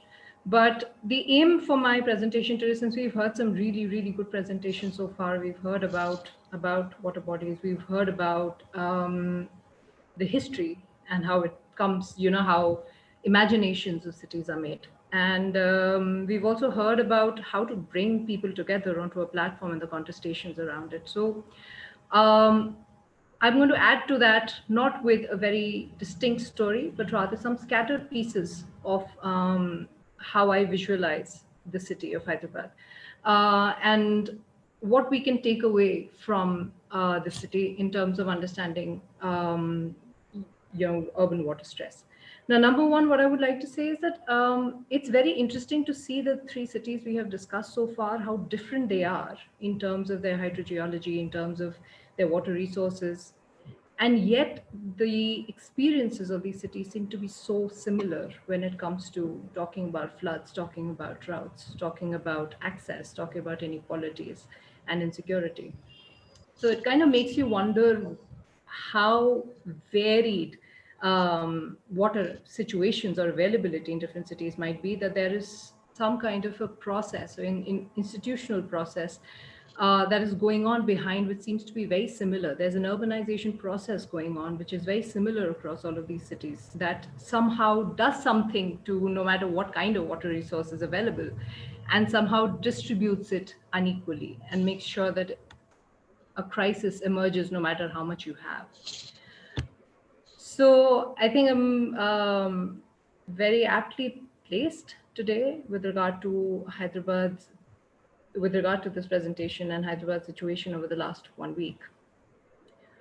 So Hyderabad, located in Telangana, is often known as, one of the more drought-prone areas of the country. And one never really visualizes Telangana or Hyderabad, indeed, to ever be a flood-prone city. I mean, drought, of course, is a very distinct imagination of this city and of this region, but floods very rarely. So it kind of makes you wonder what exactly is going on. So you have literally within a year apart, you can go from extreme drought to extreme floods and then back to extreme droughts. So let's look at some of these visuals. So this is probably the only slide which I'll have some points made out. That let's just go through some of the water insecurities that Hyderabad faces. So like I said, Telangana has got an imagination of being a very drought-prone state, and floods are not exactly what you expect. What you expect here, and which is an imagination which shows up in disaster management, their action plans, climate change action plans, that it's always drought vulnerability that Telangana shows up in and not floods, which is why even our responses to floods tends to be more in terms of surprise rather than something that you expect or something that you're prepared for. Increasing population is, of course, we've got a massively increasing city here. IT industries, the outer ring road, which has come up around the city, very urban development. There's huge development of real estate that's been going on in the city. Of course, there's similar issues as other cities with regard to lack of access to slum areas and poorer population. The tanker industry is highly flourishing in Hyderabad, especially from these peri-urban areas.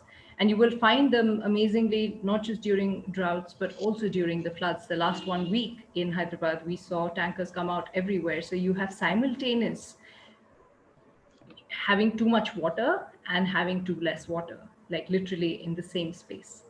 So Hyderabad, also in terms of its hydrogeology, is very different from the other three cities that we looked at so far. So we've got a hard rock granitic aquifer, which anyways has limited yields and very limited capacities.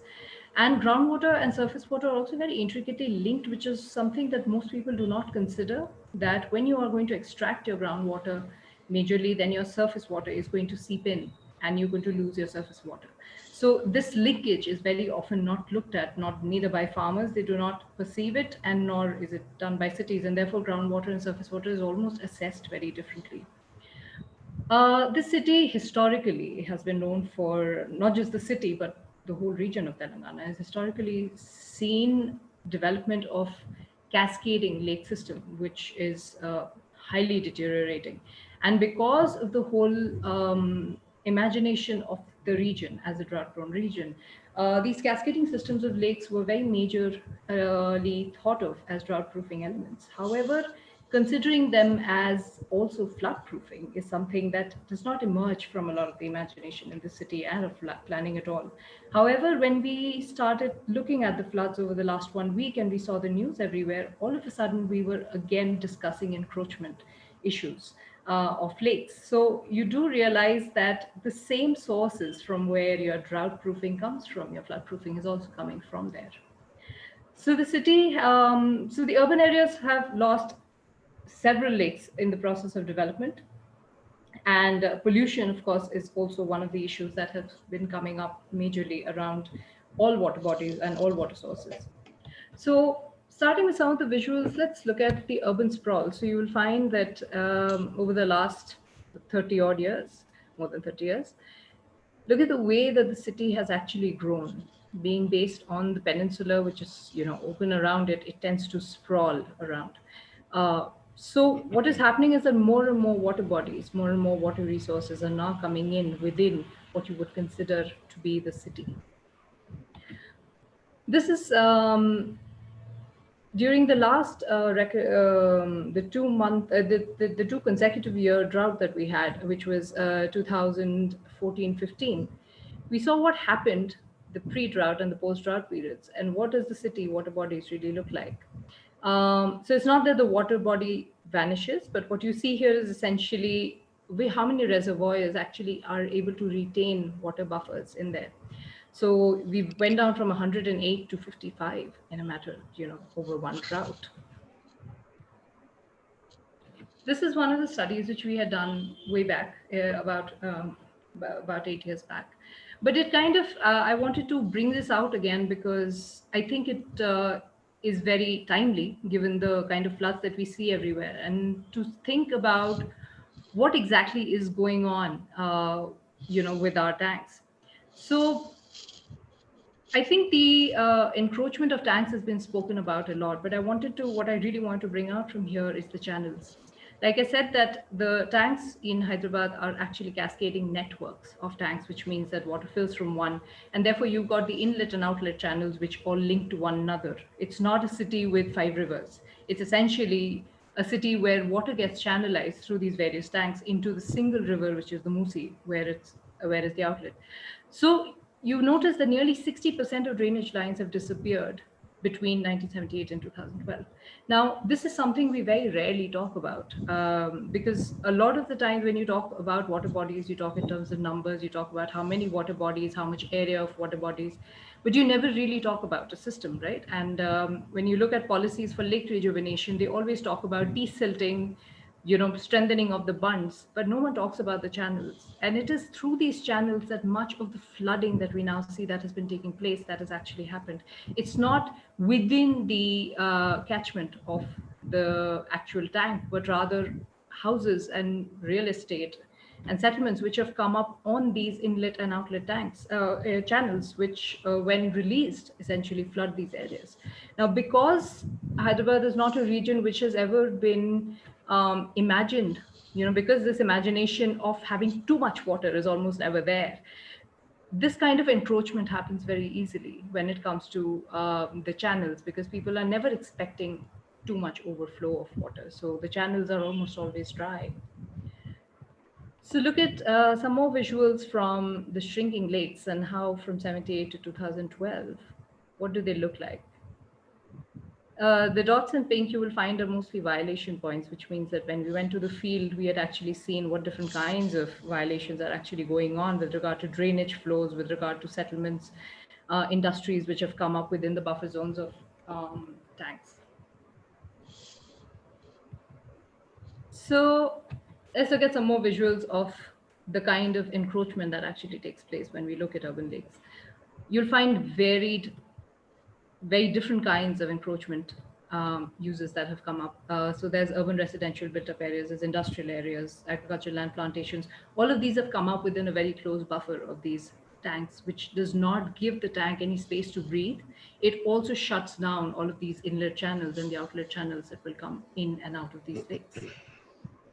So you've got plastic industries, waste dumping, inflow drainage. Outlet channels are being blocked majorly. There's concretized and does not give a lot of space to flow through. There are effluents which come from various industries around. So this is sort of what is going on with our tanks and our lakes around the city. This is the Mir Alam Chervu back in 1902, and this is what it looks like today. So now that we've spoken about the city, it's important to understand that, like what Professor Janak said, that once you urbanize, you cannot de-urbanize.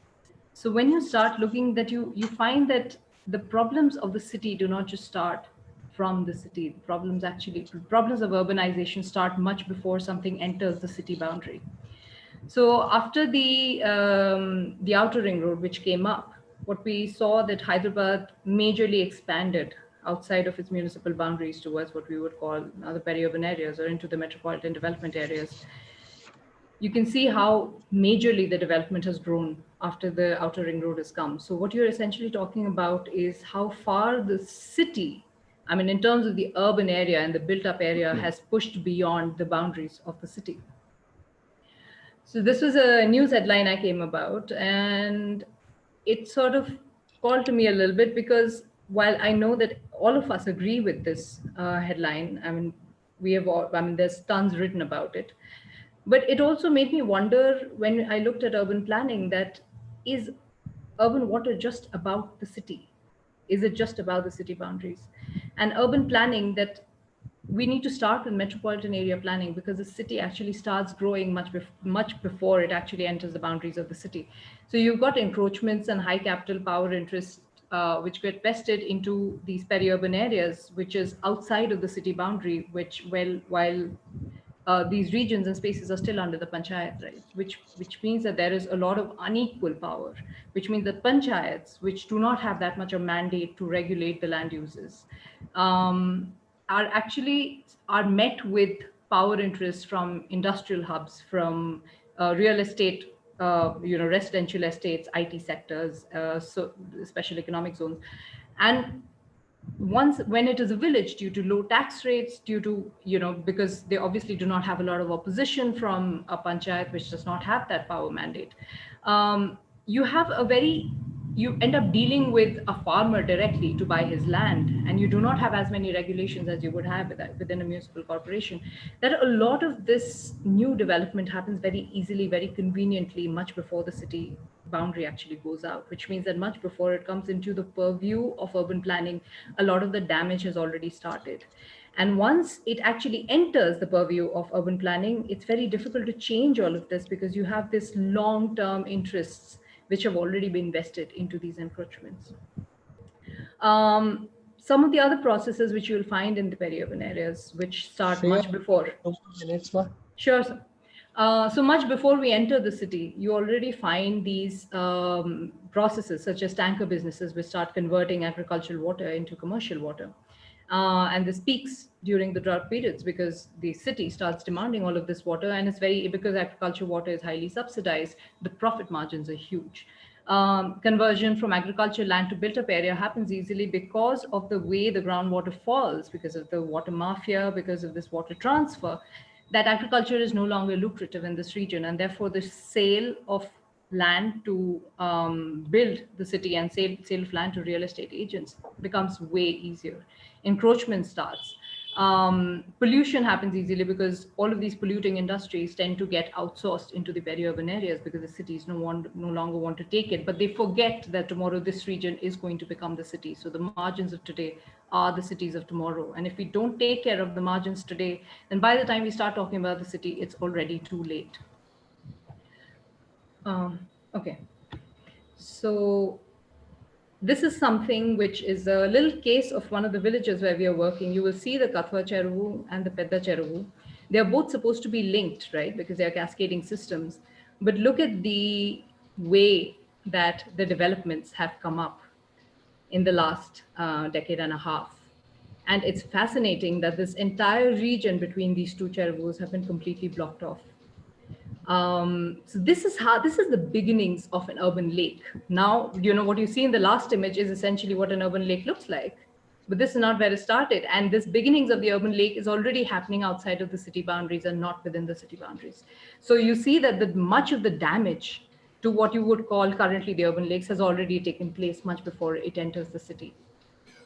Some of the other processes that I was talking about was, say, how a borewell water pump gets transferred into a tanker, commercial tanker water supply, and who gets to afford this? Who gets to afford the agricultural borewell? Not all farmers can do it, so the large farmers have the access. They sell to the tankers, and who loses out is a small farmer who could have probably dug a well and accessed water. This is the process that I was talking about, how the spatial outflow of water towards the city has actually led to a decline in agriculture, because of which it gets sold easily. So you have this vicious cycle where the city takes away water and the city grows because it takes away water. Some more visuals of industrial effluence, which is really easy, which is something I was talking about, because they don't get regulated a lot. There's very less taxation. Land is cheap in the peri-urban areas. Under the panchayats, we already face these issues in the future city. So I would call the peri-urban areas like the seeds of the new city, right? So you have the issues of peri-urban encroachments. You'll find residential areas which come up, schools, colleges, campus, all kinds of areas that come up much before it enters the city. So I will end with some of these, hopefully some of these stick to you. So consider this from all of these visuals that we looked at. Number one is that we have a curse of the normal. So much of our planning is based on what we consider to be normal rainfall or normal climatic events. So the thing is that we do not actually face the floods or the droughts that, when you talk to farmers, they don't care about what the average rainfall over 30 years is. They do not care about what the total rainfall for the year is. They care whether at the time that they need the water to come, did it come at that time? Or at the time at which they needed a dry season, did it rain at that point of time? Which means 3 days of heavy rain can make up for a whole year worth of dry year. Or 3 days of extremely dry periods can completely cause devastation for a whole year of normal rainfall. So this curse of the normal is something we have to get over, and our planning needs to start taking care of it. So it's not just that climate change increases extremities, but the fact that we have forgotten that every year never looked the same, even historically. And we were never prepared for it because we kept thinking in terms of 30-year averages. Next is from numbers to networks, which is what I was talking about, that we need to start looking at water bodies not in numbers and areas, but as networks, which means if you take away one, you will end up suffocating the other.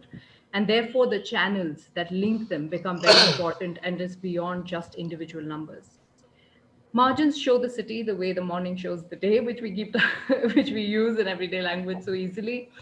That margins of today are the cities of tomorrow. And because you cannot de-urbanize something so easily at the core city, which becomes extremely politically sensitive, the margins is a place where you can start today. We are running short of time. Sure, sir. I'm just finishing off my last 3 points. Where is water in planning? So much of our planning is around land use changes, but water somehow does not figure. And even if it does figure, it only figures in terms of boundaries of lakes, but never about channels, never about where the water comes from. Capital does not budge that when you want to remove, areas which have already been encroached, it's not easy. You end up removing slums very easily, but you cannot remove large residential estates because it becomes extremely politically sensitive and there are big bosses there. You can't do that. And rains reveal the potholes, that what you're actually seeing with climate change is It's not that climate change is not important, as has been repeatedly reiterated, but that it reveals the underlying problems that we have created through our governance, through our poor planning, and through our very narrow understanding of what a city is. A city is not within its boundaries. A city easily spills over, and therefore what we need to look at is a metropolitan system of urbanization. Thank you so much. Okay, thank you, Shreya. Sorry, I had to really intervene. We are already behind the No, schedule. sir. Sorry Yes, about sir. it. Yes, I am, No, sir. I don't really summarize all the presentations, but then there are three important issues which are really coming out, which is very clear. Number one, the growing urban water scarcity is manageable, easily manageable, and provided one is prepared at least to tap the water during the abundant rainfall seasons, abundant rainfall years. Why are we not doing that? That is question number one. Question number two, urban planning authorities and urban water boards are actually functioning as agents or tools of development extraction. They are just the mute spectators of all these urban wars. And when are they going to be awakened? When are they going to be proactive to the declining, the ecosystems and environmental conditions in all major cities? And point number three, urban growth and city growth and development are taking place at the cost of ecology and environment, which is actually unsustainable. And do we really need this kind of urban growth and this kind of a city development? And the so-called the urban ecosystems are nothing but the bursting of economic activities, roads, bridges, metro rail, industries, bus terminus, and so on. I mean, I'm not saying these are unwanted, but you cannot really develop all this at the cost of the city's ecology and environment. And therefore, these are important issues that are emerging across all the major, across all the four, examples that we had. And we got quite a good number of questions that have been, raised by the participants, but it may be very difficult to answer all of them. But, let me really read out at least the 4 or 5 important questions we can really ponder over in the course of next 10, 15 minutes. Number one, is Chennai changing by way of removing encroachments? This is one question because the government of Tamil Nadu is spending quite a lot of money on removing encroachments across all the 4 rivers in retrieving floodplains and so on. Are they really doing it? And does it really contribute to any change? This is number one. Number two, is there any necessity for linking the seasonal rainfall pattern with the majority of the rainfall that is taking place in a few months only? I mean, essentially, the question that is being asked is there a way to do any kind of a rainfall account? Why is that we are not doing any kind of rainfall accounting? How does that matter? That's number three. Number two. Number three, is it not possible to reclaim the wetlands? How about reusing the wastewater? These are why is that we are not concentrating on reusing the wastewater? Why is that it is difficult to reclaim the wetland? The another question is, are there any formalized system to save water from the urban floods? Why is that urban flood water is wasted? Why is it urban flood water is allowed to run away? Is there any formalized system to save flood water in all major cities? And Dinesh, in the particular context of Gurgaon, one is asking, is the good example, is that the success story that you're talking about, is there a way to really replicate it to the other cities? What are the constraints? How difficult it is? And lastly, how to really awaken the public institutions, meaning that they are at the moment sleeping, how to awaken it, how to really attract their attention. And these are the, at least, major issues and concerns, observations, questions raised by the participants. It may be very difficult to really answer all of them, but, any panelist, please take 3-4 minutes, not more, and if you can really respond to this. So do we go in the same sequence? In the same sequence, yes, Okay. Dinesh, go on. Yeah. No, I think the broader question that you formulated, as part of that, there are 3 sub-questions which can be very briefly addressed here by me. Swaminathan spoke about low-cost solutions, implementation, faces a challenge that they can vanish after a few years. Yes, we anticipated it and we actually have planned for it. And we trained a whole enterprise of plumbers and masons in Jamia Millia Islamia, and actually they are maintaining now. Surat Nagar project, street rainwater harvesting structure serving close to a lakh of people, that gully street actually now is under our maintenance, under our operation. So these plumbers and masons are actually undertaking it. Second, as far as slum areas are concerned, said that do they have a voice? Yeah, precisely. We have organized them, and ready patriwalas, many of them are actually vendors. And vendors, we are working with them so that we're trying to empower them. And in fact, MDI is now a partner in that particular work with us. We have developed a WhatsApp application for that, for them to have a voice. A brief answer, it can be expanded, but let me go to the third point as far as is concerned. Is it's replicability question, the larger question that you are asking. See, what have we done, etc. See, there are at two levels we are working. One is that showing certain solutions and creating supporting institutions for be operation, maintenance, design, and engineering, simultaneously doing public mobilization, trying to convert water into a political issue. And both these challenges actually are being taken up with the help of both academic professionals and, in fact, even RWAs. Let me just mention it. The NGT, even NGT actually wanted farmhouses and many of those encroachments to be removed. The administration was more focusing on a certain slum to be removed. Now, in fact, we mobilized the citizens saying that this cannot happen.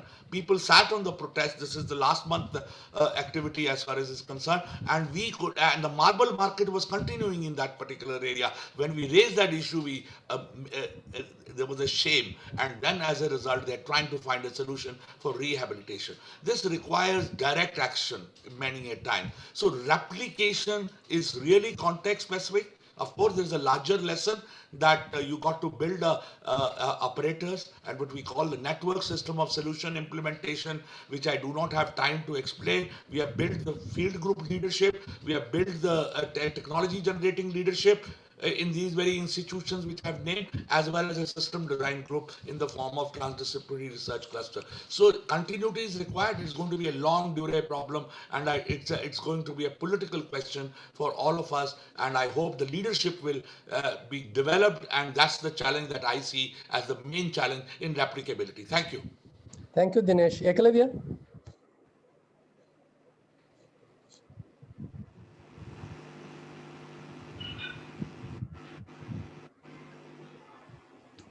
Eklavya, your quick remark in 2 minutes. Oh, sorry, I was muted. Sorry. I was saying that there was one question which was directed to me, which I've already answered with regard to infrastructure and its impact on urban flooding. The other issue that I would like to talk here about is in terms of holding the institutions accountable. Now, it is important that, in order to ask questions or in order to hold the institutions responsible, it is critical for us to even understand what the problem is. So as regards civil society or as regards people are concerned, the entire demystification of the problem needs to be done so that we are able to ask the right questions. And once the right questions are asked, these institutions will be accountable for answering them. It might not be an overnight thing, but definitely it will put us on the right track. This is what I have to say. Thank you, Eklavya. Shreya? Yeah, I don't think there was any direct question at me, but I still feel that this question that whether it's possible for a new environmental regulatory mechanism for cities and metropolitan areas, it's interesting because we are literally in an age where an EIA is getting diluted. Talking about new environmental regulations almost seems utopian in the new world.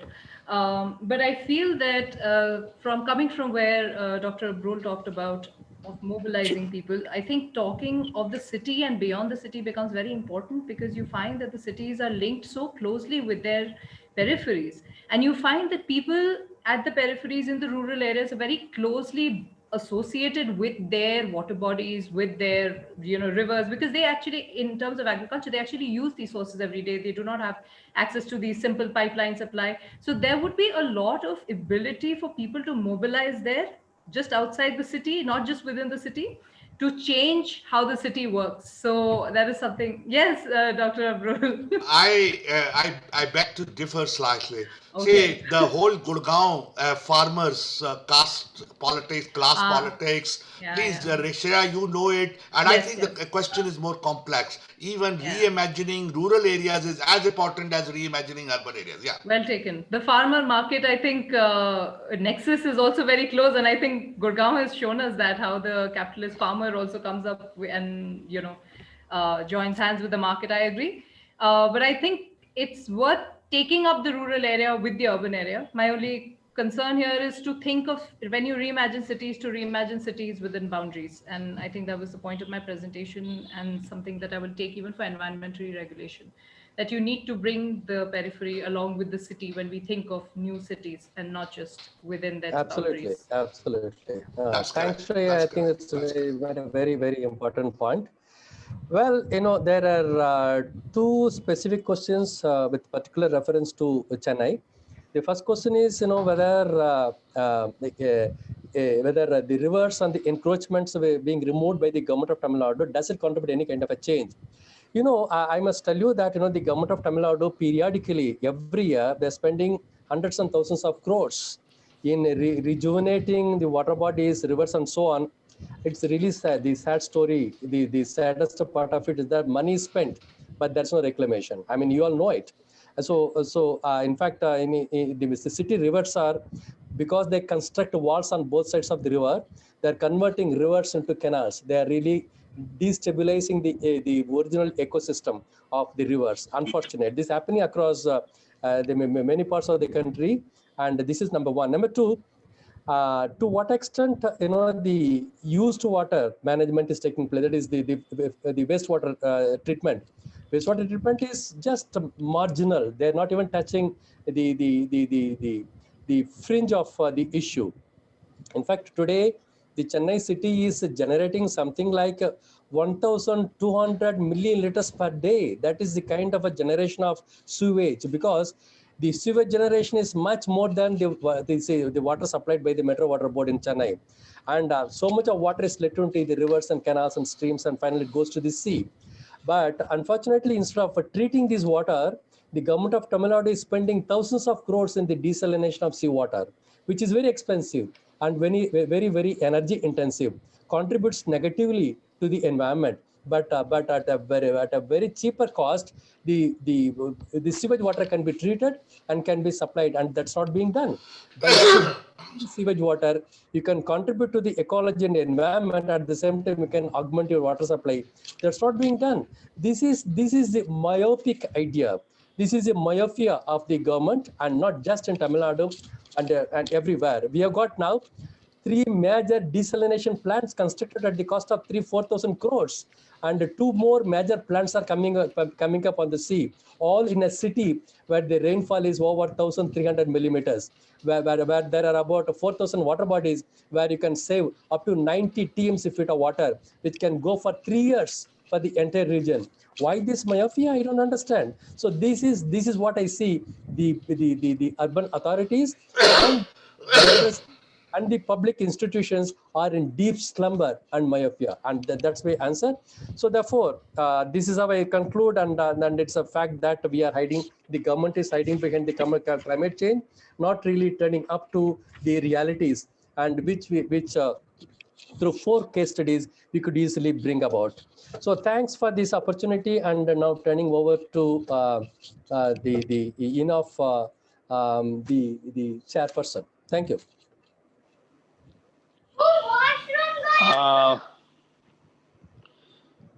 Thank you, Janakji. Can you hear me? Yeah, I can hear you. This is a very interesting webinar. And there's some dramatic images that came forward. And nothing more dramatic than the one which says 2015 flood of the century, 2016 drought of the century. And the title, Janakarajan, thank you very much for this beautiful title, Hiding Behind Climate Change. What you said is this, that it is not only the way we plan, but the way we do not plan.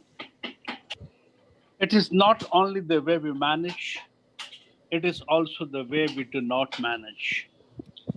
And it is not the way we govern, it is also not the way we do not govern. And all of this has been brought out beautifully by Janak to Dinesh Bhai, Eklavya ji, and Shreya ji. And we couldn't have chosen more representative cities than Chennai, Gurgaon, Patna, and Hyderabad. And I think this four brought this excellently well. Believe me, I don't think we could have selected a better finale for this 4-webinar mini-series on water ecology at Urban India that we organize. I must tell you, Janak Saab, you brought out key issues, articulated them creatively, went beyond to suggest approaches and solutions, and established that the problems are certainly formidable but solvable. What is needed is political, administrative, and societal will. So thank you, sir, for your initiative in organizing this webinar. And thank you very much for conducting it so ably. Thank you very much. I must also thank a highly competent, knowledgeable, experienced, and essentially proactive panel, which deserves our gratitude. I must thank them individually and personally. So thank you, Dinesh Saab. You'll be again back on this webinar one of the days. Thank you, Dr. Eklavya Prasad ji. I heard you first time. It's remarkable. Want to kind of touch base with you again to understand what you are and what you do. And Shreya ji, you're bright. I think it's wonderful. I think the name Chakraborty these days, I think, sounds lots of bells. So Shreya is really bright. I can tell you that you have really said it. She really, I had a chance to work with her and she's really good. Very good. No, I think it's very obvious the way she has a control of the subject, where she communicates and where she brings this out. And of course, I must thank how you call it, SaciWATERs, SaciWATERs, for partnering with INHAF on this very, very useful webinar. I'm glad that we decided to organize 4 events on the water issue and got as many as 20 experts, specialists, professionals, and researchers to share their learning and wisdom with all of us. Water is a very important subject. It's even if it's not a burning issue, it's an issue that deserves the treatment we can bestow on the subject. So thank you very much to all of you for bringing this together.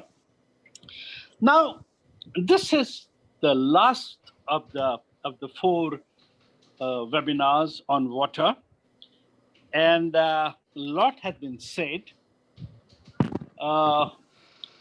I'm no water expert on this subject, but what I thought I'll do is this, that picked up few things from all of them, and though there is no way of summarizing, I thought I'll just share with you 4 or 5 points very, very quickly, which in fact were not dealt with. They didn't come up. The first one, which as a matter of fact, throughout the series, I have not heard anyone talk about. and we're talking about cities, and we're talking about all kind of issues. We're talking about housing, we're talking about slums, we're talking about governance, we're talking about management, all that we talked about. But hardly heard anyone talking about the time has come to set up urban infrastructure maintenance system. Water systems are very elaborate. The supply system, treatment system, distribution system, storage system, conservation system, and millions have been invested in creating this asset, and more millions will be invested in the coming months and years. Maintenance is very badly neglected. All you have to do is to really kind of study a municipal budget and find out how little is being done. And this is a very costly neglect. We're paying a big price in health. We're paying big price in early decay of this infrastructure. And then we need to examine a national policy on modernization and implementation of urban infrastructure maintenance system. This needs to be a priority. This is the one thing which I wanted to mention in the context of all the 4 webinars. Second is a very crazy thought, something, I have been talking about for years and years whenever I go to such meetings on water. And that's a question that is not being asked enough. And that is this, why is the waste treatment system waterborne? Why are we wasting and destroying and polluting good water in order to kind of clean our waste? Why do we do that? And I think it's a multiple waste. We first waste water for dumping the waste, then you spend energy to take it to other places, then you spend energy to kind of clean it, then you could kind of take another energy. This whole thing looks so absurd. And there's so much technological innovation that have happened. And I think time has come to examine ways by which we could clean our garbage in our system without using water. That's the second thing that comes up. Third, which is small because I'm an architect, and I think this comes up time and again, that physical planning, land use planning, infrastructure planning, roads planning, building planning that happens, but it continuously neglects, and this has been talked about by everyone, natural topography, slopes, gradients, and cities do not have even what you would call preliminary topological contour maps. This is something that is eminently doable. This must be integral part of assets that cities create. Must be there with all the planners, and this must be very much there with the people who are responsible for giving building permission. And this is eminently doable. Technology is there. It's not being done. The fourth point is a very small point I still want to mention. Once again, it will come up, the whole aspect of community participation, community awareness in the whole aspect of managing water. Now, I don't remember exactly when, but I do remember that there was UN campaign to save water, and this was in the context of 5-gallon flushes. What was being said was this, that in our old cities, we had very wasteful 5-gallon flushes. There was no way to replace them because they can't be as expensive to replace. And therefore, suggestions and ideas and solutions that came up was to put 1 or 2 bricks within those water tanks. And I remember this was a hugely important, hugely popular program. So for communities that are concerned, took the whole matter of water conservation to communities. even though it's no technology actually speaking, but I do remember students and communities and housewives taking pride in putting bricks in the water tanks and seeing that water was conserved, not kind of misused. And I really think that the whole area to be examined in terms of how do you kind of, get communities involved, local people involved in the process of.